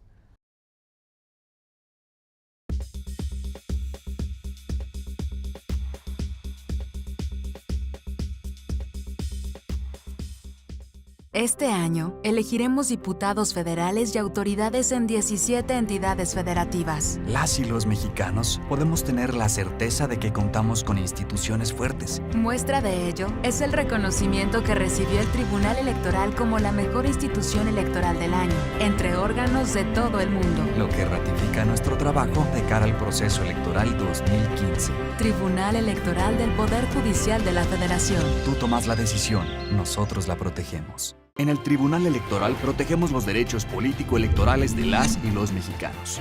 En los últimos 3 años atendimos más de 60,000 asuntos, 8 de cada 10 interpuestos por ciudadanos, y en este año resueltos en apenas 11 días. Trabajamos por la igualdad entre mujeres y hombres y por la autonomía de los pueblos y comunidades indígenas. Somos referencia para tribunales locales y extranjeros. Tribunal Electoral del Poder Judicial de la Federación. Tú tomas la decisión, nosotros la protegemos.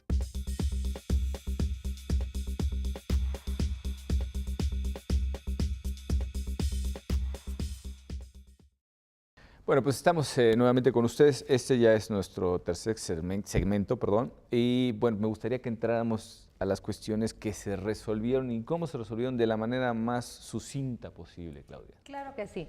Con esta cuestión de género se dijo, sí pasa a la representación proporcional, y en esa medida, al ponderar el principio de autoorganización de los partidos políticos con la equidad de género, la paridad de género, la igualdad, lo que se determinó es, en principio, se debe respetar el orden de la lista. Esto fue lo que ya resuelve Sala Superior respecto de la sentencia de la Sala... porque la Sala Regional había invertido el orden, sí, ¿no? Empezó por mujer. Aquí lo que se dijo es, en principio se debe respetar el orden de los propuesto por los partidos políticos, y se aplicará una acción afirmativa cuando tú veas la necesidad de equilibrar los géneros. Entonces, ¿qué pasó?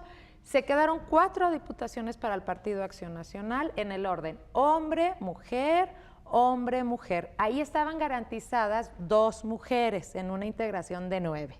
Vamos pensando, porque había 8 de mayoría, 8 hombres y 8 mujeres. Entonces, vamos, 10 hombres, 10 mujeres con esta repartición 2-2. Se continúa en el orden que presentado por el partido local, que tenía derecho, y se deja un hombre ahí. Y ahí van 3 hombres para la integración total. Al siguiente partido también se le deja este hombre porque llegamos a 4 hombres. Y la siguiente, como recordemos que nuestro último partido con derecho a asignación, Partido Socialdemócrata de Coahuila, había postulado una mujer, estaba ya integrada una mujer. Y la acción afirmativa se aplicó con el último escaño por asignar, que se requería una mujer para lograr un equilibrio en la representación. No se puede lograr 50-50 claro. en una cuota dura. Pero tenemos 13 y 12, ¿no? Pero quedaron 13 hombres que representan el 52%, 48 mujeres que representan 12 mujeres que representan el 48%. Exactamente. A diferencia, la sala había dejado 13 mujeres, 12 hombres. En la sala, ponderando estos derechos, fueron 12 mujeres, 13 hombres, con esa paridad, porque equilibrada, ¿no? Lo que se trataba de ver era, pues, respetar los derechos que estaban en juego, los derechos en juego, el derecho de autoorganización de los partidos políticos, y se equilibra la representación en los géneros. Así es como se resuelve, y en consecuencia se Deja firme la aplicación del límite de subrepresentación, por tanto hay 4 diputados para el Partido de Acción Nacional en aplicación a ese principio.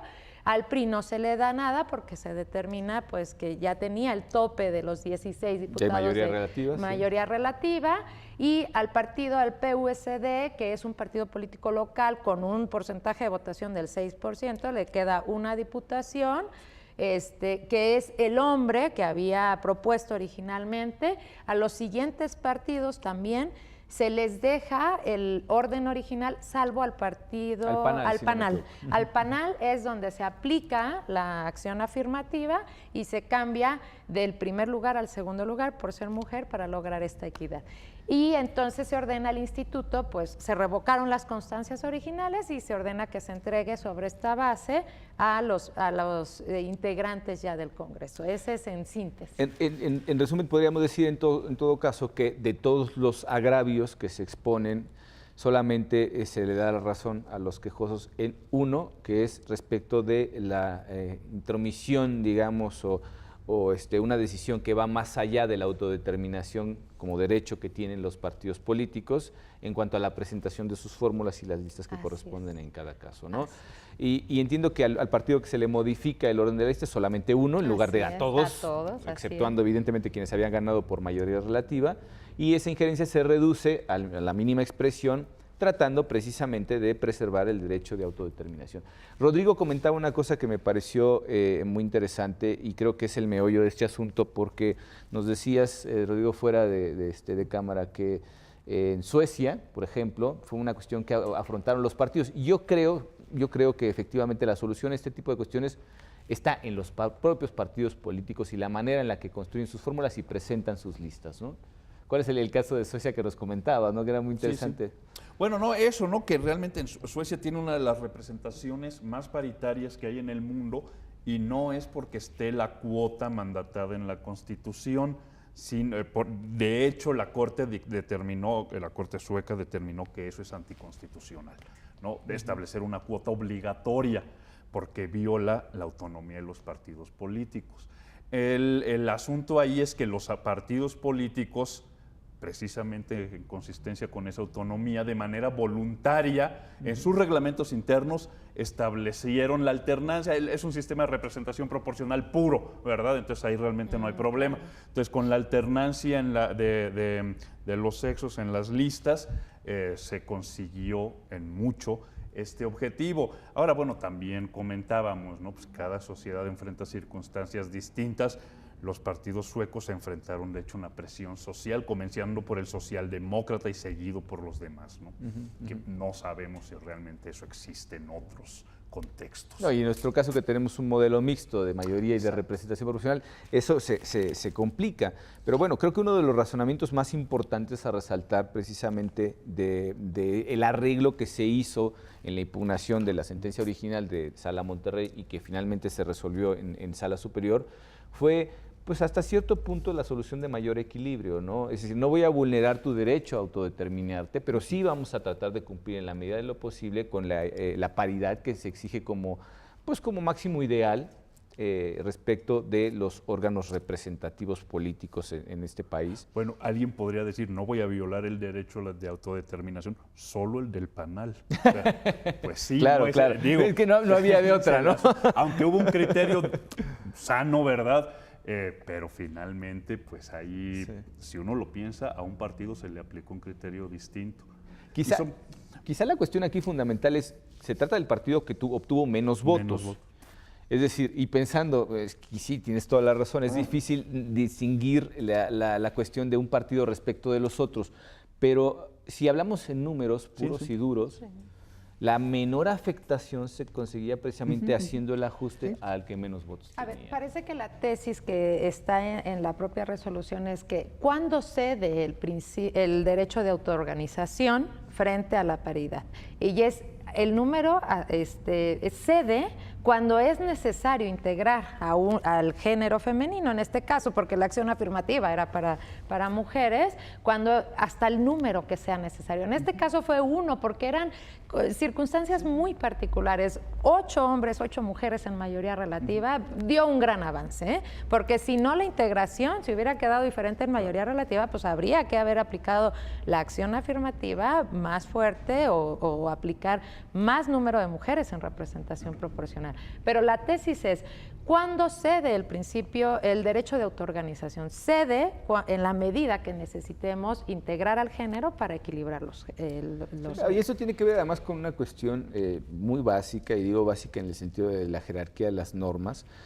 Constitucionalmente hay unas encomiendas destinadas a ser observadas por los partidos políticos. Es decir, tienen un papel fundamental en la vida política y democrática del país, y responden a ciertos principios que ellos mismos deberían de promover, eso está claro, y el ejemplo sueco quizá es irnos muy lejos, pero creo que es válido, ¿no? Es el reconocimiento de una situación real que tiene que ser resuelta, y que los partidos políticos, con el grado de responsabilidad que les es adjudicado en el caso mexicano a través de la Constitución, y el artículo 41 señala cuestiones como la participación ciudadana, que tiene que ser en términos de igualdad respecto de los géneros, y ya con ese simple hecho creo que hay un compromiso en el cual, pues, como todos los compromisos, tiene que hacer cierto sacrificio, se tiene que dar algo para poder conseguir los objetivos que se han encomendado originalmente. Y en esa medida creo yo que los partidos políticos están obligados precisamente a ser coherentes con el espíritu que constitucionalmente ha consagrado la igualdad entre los géneros, cosa que tiende cada vez más, ya lo decíamos al principio de este programa, a materializar la igualdad. Es decir, de nada nos sirve que formalmente se diga, pues sí, es que hombres y mujeres tienen la misma oportunidad. Pues sí, pero ve cómo están integrados los órganos representativos, ¿no? Tienes un porcentaje de mujeres muchísimo más bajo del que originalmente la participación permitía, sobre todo ahora que son listas alternadas y paritarias, pues se supone que las oportunidades son 50-50, como podríamos decirlo en plata, ¿no? Y a la hora de que se ve el resultado de esas oportunidades de participar, vemos un resultado completamente distinto al esperado, ¿no? Claro. Entonces, bueno, pues tratamos una sentencia realmente muy compleja. Yo les agradezco muchísimo que hayan estado en este programa y sus muy valiosas opiniones. Y por supuesto les agradecemos a ustedes por el favor de su compañía, y los esperamos en la próxima edición de Sentencias a Debate. Muchísimas gracias, hasta la próxima.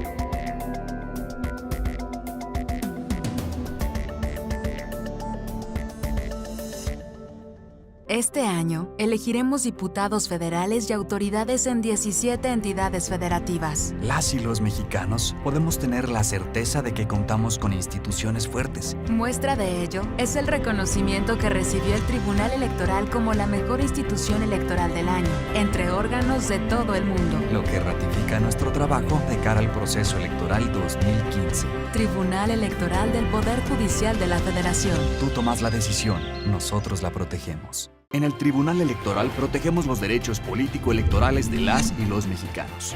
En los últimos 3 años atendimos más de 60,000 asuntos, 8 de cada 10 interpuestos por ciudadanos, y en este año resueltos en apenas 11 días.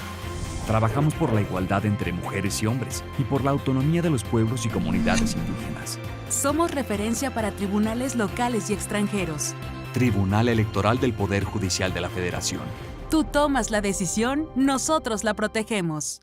La democracia es cuestión de todos los días y de todos los ciudadanos, de grandes y pequeñas decisiones. En el Tribunal Electoral trabajamos para que tu voz sea respetada. Resolvemos a favor de la igualdad política entre mujeres y hombres. Defendemos las decisiones que toman con autonomía los pueblos y comunidades indígenas. Nuestras sentencias garantizan el respeto a tus derechos político-electorales, consolidan nuestra democracia. Tribunal Electoral del Poder Judicial de la Federación. Tú tomas la decisión. Nosotros la protegemos. Este Este año, elegiremos diputados federales y autoridades en 17 entidades federativas. Las y los mexicanos podemos tener la certeza de que contamos con instituciones fuertes. Muestra de ello es el reconocimiento que recibió el Tribunal Electoral como la mejor institución electoral del año, entre órganos de todo el mundo. Lo que ratifica nuestro trabajo de cara al proceso electoral 2015. Tribunal Electoral del Poder Judicial de la Federación. Tú tomas la decisión, nosotros la protegemos.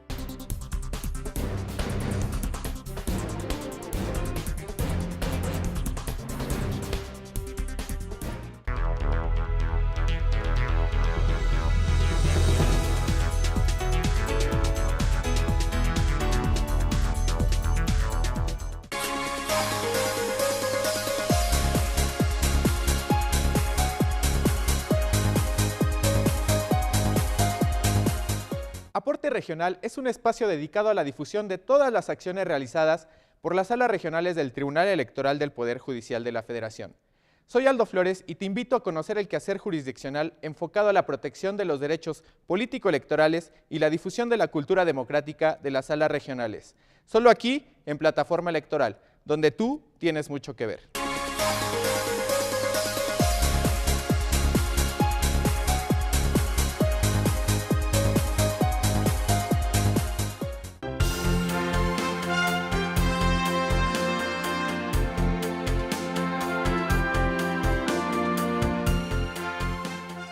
Hola, esto es Aporte Global, un espacio informativo creado en el Tribunal Electoral del Poder Judicial de la Federación, en donde nos enteraremos de sus actividades en el mundo. En este espacio podremos conocer más acerca de sistemas políticos de otros países, talleres, foros, seminarios internacionales. Haremos un seguimiento a las actividades electorales de México en el contexto internacional y te platicaremos sobre los espacios en los que participa el tribunal. Los esperamos en el canal Plataforma Electoral, el canal de televisión por internet del Tribunal Electoral del Poder Judicial de la Federación, donde tú tienes mucho que ver.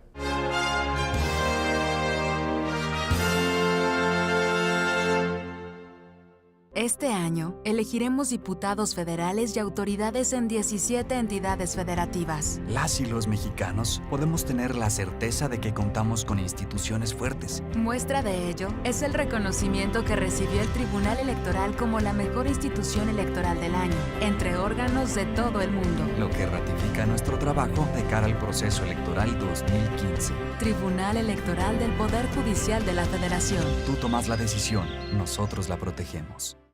La democracia es cuestión de todos los días y de todos los ciudadanos, de grandes y pequeñas decisiones. En el Tribunal Electoral trabajamos para que tu voz sea respetada. Resolvemos a favor de la igualdad política entre mujeres y hombres. Defendemos las decisiones que toman con autonomía los pueblos y comunidades indígenas. Nuestras sentencias garantizan el respeto a tus derechos político-electorales, consolidan nuestra democracia. Tribunal Electoral del Poder Judicial de la Federación. Tú tomas la decisión. Nosotros la protegemos. En el Tribunal Electoral protegemos los derechos político-electorales de las y los mexicanos.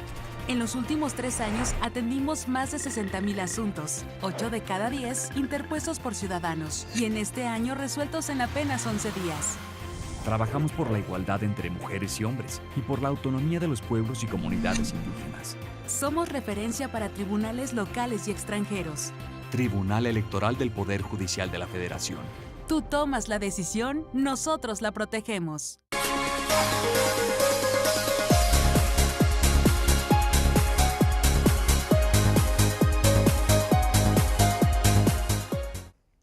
Bienvenidos a una emisión más de Aporte Regional. En este espacio conoceremos las actividades jurisdiccionales y académicas que se llevan a cabo en cada una de las 5 salas regionales y en la sala especializada. A nombre del Tribunal Electoral del Poder Judicial de la Federación, los invito a que me acompañen a ver lo acontecido, que seguramente será de su agrado.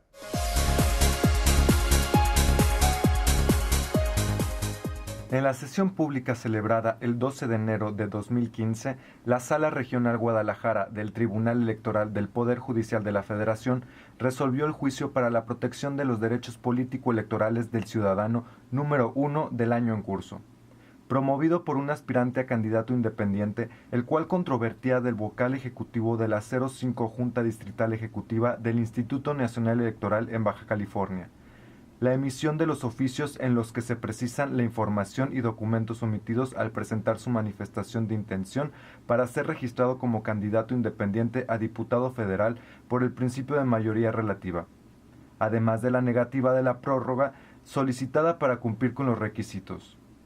En este asunto, el actor presentó escrito para manifestar su intención de registrarse como candidato independiente. En ese sentido, la autoridad electoral requirió al promovente para que en el término de 48 horas remitiera la información y documentación faltantes, a efecto de cumplir con los requisitos establecidos en los criterios aplicables para el registro de candidatas y candidatos independientes a diputadas y diputados por el principio de mayoría relativa para el proceso electoral federal 2014-2015. Por unanimidad de votos, el Pleno de la Sala Regional Guadalajara revocó los oficios impugnados, toda vez que la determinación de la responsable se basó en una interpretación restrictiva de su derecho fundamental a ser votado. Esto es, en ningún momento el vocal ejecutivo le notificó aquí al accionante que podría presentar los documentos e información faltante hasta antes del 30 de diciembre de 2014. Por lo que efectivamente el actor tenía derecho a que se le recibiera y tomara en cuenta la documentación que le hizo falta.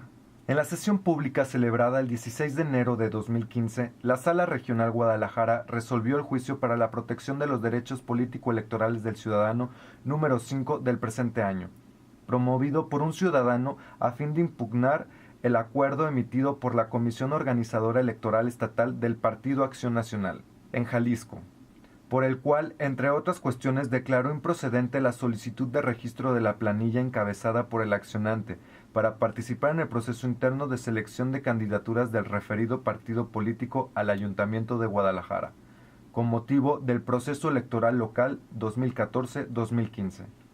En el presente caso, el actor había presentado ante la Comisión Organizadora Estatal Electoral del PAN Jalisco su solicitud de registro de la planilla que encabeza, a efecto de contender en dicho proceso interno por el municipio de Guadalajara. Asimismo, a efecto de dar cumplimiento con las observaciones derivadas de la aludida solicitud de registro, entregó diversa documentación. Sin embargo, la autoridad al emitir el acuerdo impugnado lo declaró improcedente en materia del presente medio de impugnación, por lo que por unanimidad de votos, la Sala Regional ordenó a la Comisión Organizadora Electoral Estatal del PAN diera respuesta al escrito de solicitud de fecha 27 de diciembre de 2014. Además, este órgano jurisdiccional ordenó a dicha comisión emitiera un nuevo acuerdo, donde realice la declaratoria de procedencia e improcedencia de las solicitudes de registro de las planillas de ayuntamientos que participaran en el proceso interno de selección de candidaturas, donde realice la declaratoria de procedencia e improcedencia de las solicitudes de registro de las planillas de ayuntamientos que participarán en el proceso interno de selección de candidaturas con motivo del proceso electoral local 2014-2015 en el estado de Jalisco. La Sala Regional Guadalajara del Tribunal Electoral del Poder Judicial de la Federación, el Instituto Electoral y de Participación Ciudadana del Estado de Jalisco y el Tribunal Electoral del Estado de Jalisco coorganizaron la presentación del libro Contigo Aprendí. Esta es una lección de democracia gracias a la sentencia 12624 en la que participaron sus coautoras Adriana Ortiz Ortega y Clara Scherer Castillo, así como la magistrada presidenta de la Sala Regional Guadalajara, Mónica Aralí Soto Fregoso. También nos acompañó el magistrado Eugenio Isidro Partida Sánchez, integrante de la sala, el consejero Guillermo Amado Alcaraz Cross, presidente del Instituto Electoral y de Participación Ciudadana. La magistrada Mónica Soto señaló que la obra lleva en sus páginas las voces de todas aquellas mujeres que de manera directa o indirecta fueron protagonistas en el cambio de paradigma que trajo consigo la emisión de la sentencia 12624, que modificó el 30 de noviembre de 2011 la interpretación que hasta ese entonces se había dado por la Autoridad Administrativa Electoral al cumplimiento de la cuota de género, significando un parteaguas entre las resistencias culturales a la participación de las mujeres y los avances democráticos que se han ido construyendo en el tema a partir de su emisión. Al término de la presentación del libro, el público asistente recibió un ejemplar de la obra y compartió sus puntos de vista respecto al impacto de la sentencia que le dio origen, así como de los retos vigentes para consolidar una democracia completa, esto es, aquella en la que existan las mismas posibilidades de participación para todas y todos. Hasta aquí la información de la Sala Regional Guadalajara.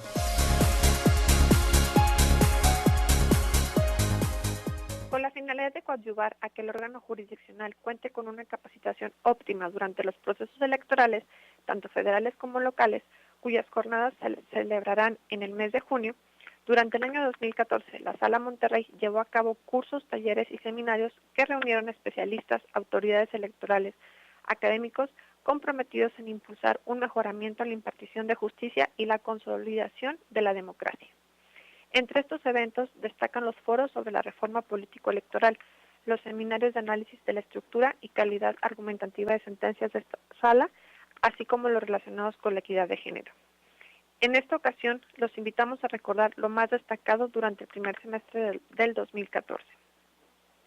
A inicios de año, la Sala Monterrey, en colaboración con la Comisión Estatal Electoral de Nuevo León y la Facultad Libre de Derecho de Monterrey, llevaron a cabo el Foro Nacional, una radiografía a las candidaturas independientes. El magistrado Reyes Rodríguez Mondragón participó en la mesa de análisis Candidaturas Independientes, una experiencia comparada, señalando lo siguiente. Las candidaturas independientes pueden verse como una solución parcial a un problema estructural que consiste en la crisis de representación de alguna parte de la sociedad que no se ve reflejada en sus intereses en los partidos políticos. Al concluir su intervención, el magistrado comentó que esta nueva forma de participación política fortalece y refuerza el derecho fundamental de todos los ciudadanos a ser votados, por lo que los tribunales desempeñarán un rol fundamental en el refuerzo de esta figura. En el mes de marzo, la Sala Monterrey fue la sede del taller y conferencia magistral Cuotas de Género, Visión Comparada, a cargo del doctor Richard Maitland y la maestra Nuria Hernández, organizado por la Coordinación de Institucionalización de la Perspectiva de Género de este Tribunal Electoral, con la finalidad de analizar la aplicación de diversos tipos de cuotas de género en diferentes países. En esta ocasión, el doctor Maitland explicó que en algunos países se ha adoptado la idea de las cuotas de género como medida de los partidos para ganar votos del género femenino. En países de Europa Occidental y África ven el sistema de cuotas como una medida moderna y que el otorgar a la mujer un rol más participativo en la política se percibe como una idea de democracia. En ese mismo mes, también, la sala participó en el evento ¿Hacia dónde va la reforma electoral? Foros de análisis y reflexión, en el cual las 5 salas regionales del tribunal fueron la sede de 25 mesas de trabajo en las que de manera simultánea se abordaron 5 grandes temas como la igualdad de género en candidaturas, integración de órganos electorales y asignaciones presupuestales a los organismos electorales estatales. Las mesas de trabajo constituyeron una primera etapa en el proceso de revisión del impacto de la reforma, en la que las autoridades electorales refrendaron su compromiso para seguir impulsando iniciativas que contribuyan a la consolidación del sistema democrático nacional. Asimismo, con la finalidad de discutir el impacto de la reforma constitucional de derechos humanos, la Sala Monterrey convocó a un diálogo entre especialistas y funcionarios electorales. Entre los participantes estuvieron el consejero electoral del INE, Ciro Murayama Rendón, Pedro Salazar Ugarte, Manuel Becerra Ramírez y Ricardo Méndez Silva, académicos del Instituto de Investigaciones Jurídicas de la UNAM. En su intervención, el consejero del INE señaló que las modificaciones en materia de derechos humanos han sido una de las reformas más profundas, más significativas, no solo a la Constitución, sino al modelo del Estado mexicano. Sin embargo, advirtió que los cambios legales por sí mismos son insuficientes. Precisó que el éxito de la reforma pasa por una transformación cultural muy significativa, ya que la sociedad debe conocerla y apropiarse de ella. Antes de concluir el primer semestre, la Sala Monterrey puso en marcha un plan de capacitación administrativa, en cuya inauguración el magistrado presidente Marco Antonio Zavala Redondo enfatizó que para impartir una justicia electoral eficiente, transparente y cercana a la ciudadanía, es indispensable contar con servidores públicos capaces y comprometidos. Además, en el mes de junio se contó con la impartición de la conferencia Calidad de la Democracia por el magistrado Manuel González Oropesa, integrante de la Sala Superior, en la cual destacó el papel de los jueces para la democracia. De cómo los derechos humanos, parte fundamental de la calidad de la democracia, deben de ser complementados, mejorados a través de las autoridades judiciales. Este es el balance de las actividades de capacitación que emprendió la Sala Monterrey en el primer semestre de 2014. Los invitamos a conocer más de esta labor en el siguiente aporte regional.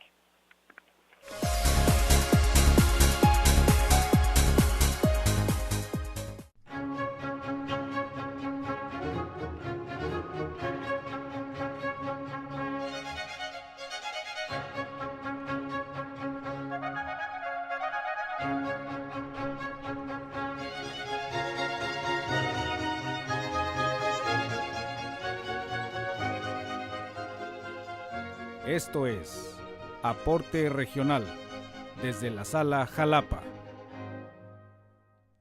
Continuando con el recuento de 2014, ahora les traemos lo acontecido en la presentación de la obra Elementos para la caracterización del sistema electoral consuetudinario en Oaxaca.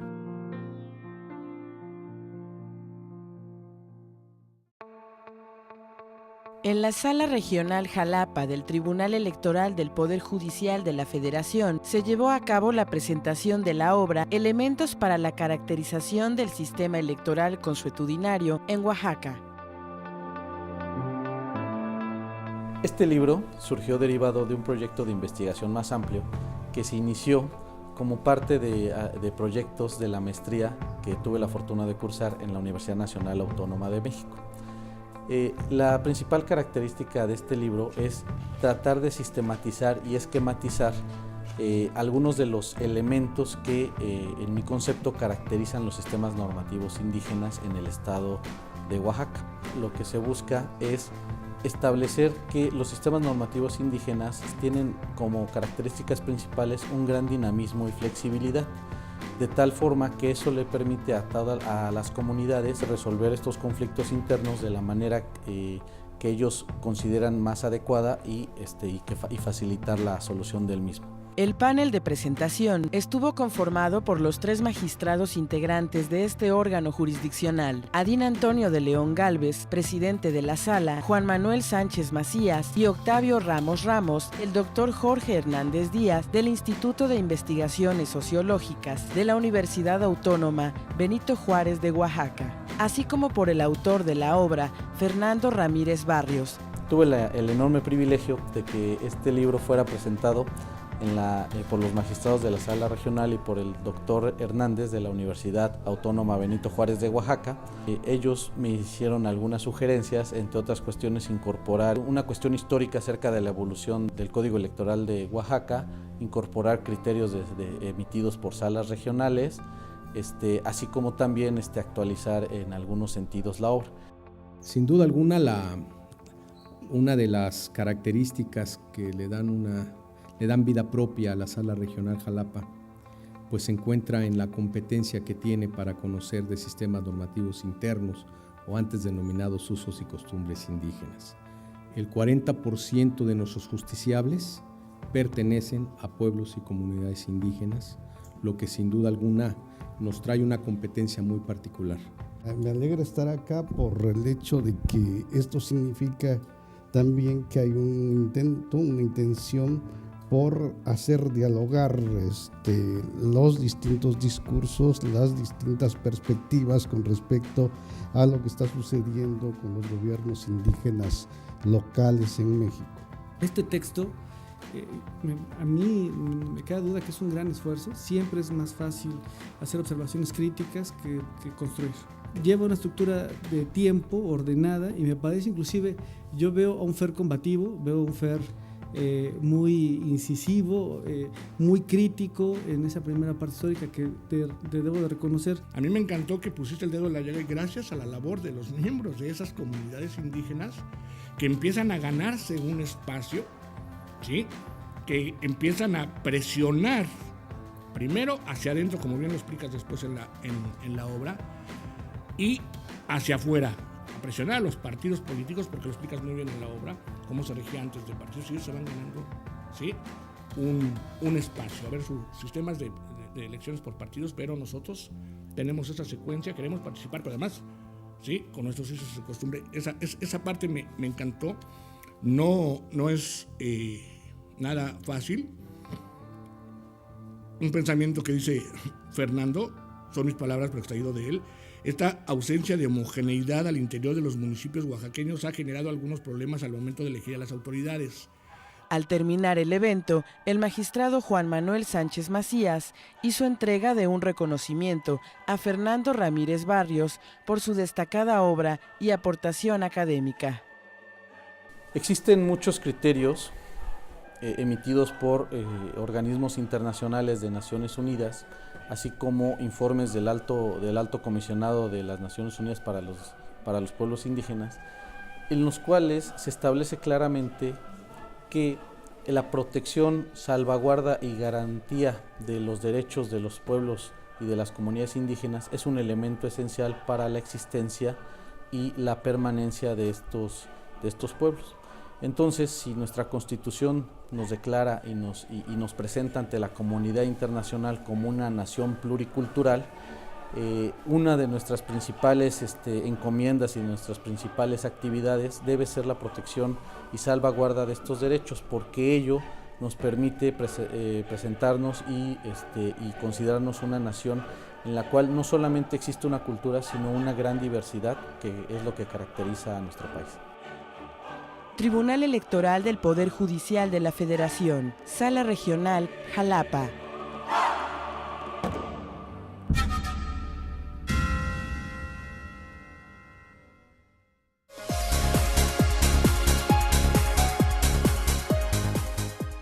En esta emisión de Aporte Regional señalaremos algunos de los eventos de capacitación llevados a cabo por la Sala Regional Toluca más destacados del año 2014, que fue realizado mediante el trabajo colegiado y el amplio sentido de responsabilidad institucional de todas y todos los que laboran en la Sala Regional, fundamentalmente bajo la dirección de las magistradas y el magistrado que integran su pleno. En todas ellas se refrenda el compromiso de privilegiar el quehacer jurisdiccional y a ello se han supeditado las labores académicas y administrativas.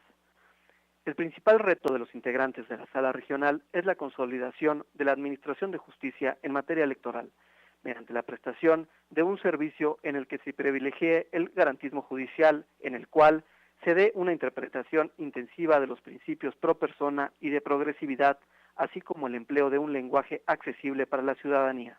En el año 2014 se llevaron a cabo 57 actividades de capacitación, consistentes en cursos, seminarios, talleres, participaciones en actividades académicas, moderación de mesas, ponencias y un diplomado, orientados principalmente a los derechos humanos, los controles de constitucionalidad y convencionalidad, así como la reforma electoral de 2014. Destacó el curso denominado Democracia, Sistema Político y División de Poderes, temas clásicos con enfoque contemporáneo, que fue impartido por la Facultad Latinoamericana de Ciencias Sociales en las instalaciones de la Sala Regional. El curso tuvo una duración de 40 horas y se realizó con la finalidad de crear un foro de análisis, reflexión, capacitación y actualización sobre conceptos básicos de análisis político, el cual estuvo vinculado con la organización, acceso y control del poder público y mediante ejercicios de aplicación contribuir a identificar la pertinencia de estas nociones para la solución de problemas concretos. Otro de los eventos más importantes lo fue el coloquio sobre los pueblos indígenas en el siglo XXI y el Estado, en el cual se dieron cita integrantes de comunidades indígenas de la quinta circunscripción plurinominal con la finalidad de destacar los aspectos más importantes del derecho a la libre determinación de los pueblos indígenas, así como la implicación de las obligaciones de las autoridades de promover, respetar, proteger y garantizar dichos derechos, en especial en la materia electoral que involucra a los pueblos indígenas, sus comunidades e integrantes. En el evento destacó, entre otros, la participación de Tata Trinidad Ramírez Tapia, integrante del Consejo Mayor de Cherán, Michoacán, quien refirió cómo ha sido la vida en su comunidad, cómo tuvieron que luchar para defender sus bosques de la tala desmedida y destacó la sentencia de la Sala Superior del Tribunal Electoral del Poder Judicial de la Federación, por la cual se respetó las elecciones por usos y costumbres en su comunidad. Otra actividad relevante fue el ciclo de conferencias sobre la reforma constitucional en materia político-electoral 2014, en el que se analizaron los nuevos principios constitucionales en materia político-electoral y se delinearon los principales aspectos que se normaron por los constituyentes, los legisladores locales y el legislador federal, con la finalidad de analizar los aspectos relevantes de la reforma constitucional que fue publicada en el Diario Oficial de la Federación el 10 de febrero de 2014. De igual forma destacó el primer encuentro sobre elecciones, calidad democrática y juicios paralelos 2014, organizado en coordinación con la Universidad Autónoma del Estado de México a través de su Facultad de Derecho y el Instituto de Justicia Procesal Penal, en el que se llevaron a cabo conferencias, mesas de debate y presentaciones de libros con más de 40 expertos. En el encuentro participó el doctor Carlos Prat Westerlind, del Tribunal Supremo de España, quien refirió que lo más importante al momento de ejercer nuestro voto es identificar nuestra ideología y tener la certeza que empata con la ideología del partido por el que se vota. Además, destacó la importancia de conocer la corriente ideológica de los partidos políticos. Por parte de las instancias organizadoras, se subrayó que las instituciones públicas están llamadas a cumplir con algo fundamental: el establecimiento de diálogos, la divulgación, la revolución de mentalidades. Con la realización de los diversos eventos de capacitación llevados a cabo durante el año, las magistradas María Amparo Hernández Choncuy, Marta Concepción Martínez Guarneros y el magistrado Juan Carlos Silva Araya, así como el personal jurisdiccional y administrativo que labora en la sala regional, se encuentran preparados para afrontar los próximos procesos electorales concurrentes, los cuales se llevarán a cabo en los estados de Colima, Estado de México y Michoacán, pertenecientes a la 5ª circunscripción plurinominal. Hasta aquí la información de Sala Regional Toluca y les enviamos un cordial saludo.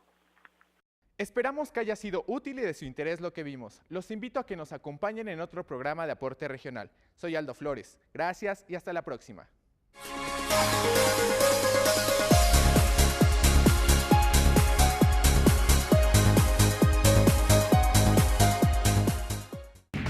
La comunicación es una forma de ejercer la transparencia. Internet es un canal de salida de contenidos altamente eficiente que reduce mucho los costos de operación. En el Tribunal Electoral del Poder Judicial de la Federación, hemos incrementado nuestra producción de contenidos audiovisuales especializados. Por ello, resulta necesario maximizar el uso de nuestra infraestructura para la creación de nuevos programas de televisión. Ante este escenario, proponemos la creación de un canal de televisión por Internet. Con este nuevo espacio fortaleceremos nuestra imagen institucional, nuestros canales de comunicación con la sociedad, además de apoyar la difusión de nuestros valores democráticos. Plataforma Electoral busca consolidar los esfuerzos en comunicación que a lo largo de la historia ha desarrollado este órgano jurisdiccional. Este nuevo espacio se conjugará con las demás líneas de acción en comunicación, como son las redes sociales, los programas de televisión y radio y el trabajo editorial e informativo para constituir así una completa plataforma de comunicación, nuestra plataforma electoral. Este canal de televisión por Internet se convertirá en la principal puerta de salida para nuestros contenidos y de forma complementaria se utilizarán los espacios de canal judicial. Al consolidar este proyecto, el Tribunal Electoral se posicionará, sin duda, como el mayor generador de contenidos especializados en materia electoral, además de convertirse en la principal referencia en el mundo sobre este tema. Las principales líneas de comunicación que serán atendidas son la labor jurisdiccional del tribunal a través de sus sentencias, la transparencia electoral, la labor internacional y la vinculación del tribunal con los temas sociales como derechos de los pueblos indígenas y la equidad de género. Plataforma Electoral. El más importante generador de contenidos especializados. Este año, elegiremos diputados federales y autoridades en 17 entidades federativas. Las y los mexicanos podemos tener la certeza de que contamos con instituciones fuertes. Muestra de ello es el reconocimiento que recibió el Tribunal Electoral como la mejor institución electoral del año, entre órganos de todo el mundo. Lo que ratifica nuestro trabajo de cara al proceso electoral 2015. Tribunal Electoral del Poder Judicial de la Federación. Tú tomas la decisión, nosotros la protegemos. La democracia es cuestión de todos los días y de todos los ciudadanos, de grandes y pequeñas decisiones. En el Tribunal Electoral trabajamos para que tu voz sea respetada. Resolvemos a favor de la igualdad política entre mujeres y hombres. Defendemos las decisiones que toman con autonomía los pueblos y comunidades indígenas. Nuestras sentencias garantizan el respeto a tus derechos político-electorales, consolidan nuestra democracia. Tribunal Electoral del Poder Judicial de la Federación. Tú tomas la decisión. Nosotros la protegemos. En el Tribunal Electoral protegemos los derechos político-electorales de las y los mexicanos. En los últimos 3 años atendimos más de 60,000 asuntos, 8 de cada 10 interpuestos por ciudadanos, y en este año resueltos en apenas 11 días. Trabajamos por la igualdad entre mujeres y hombres y por la autonomía de los pueblos y comunidades indígenas. Somos referencia para tribunales locales y extranjeros. Tribunal Electoral del Poder Judicial de la Federación. Tú tomas la decisión, nosotros la protegemos.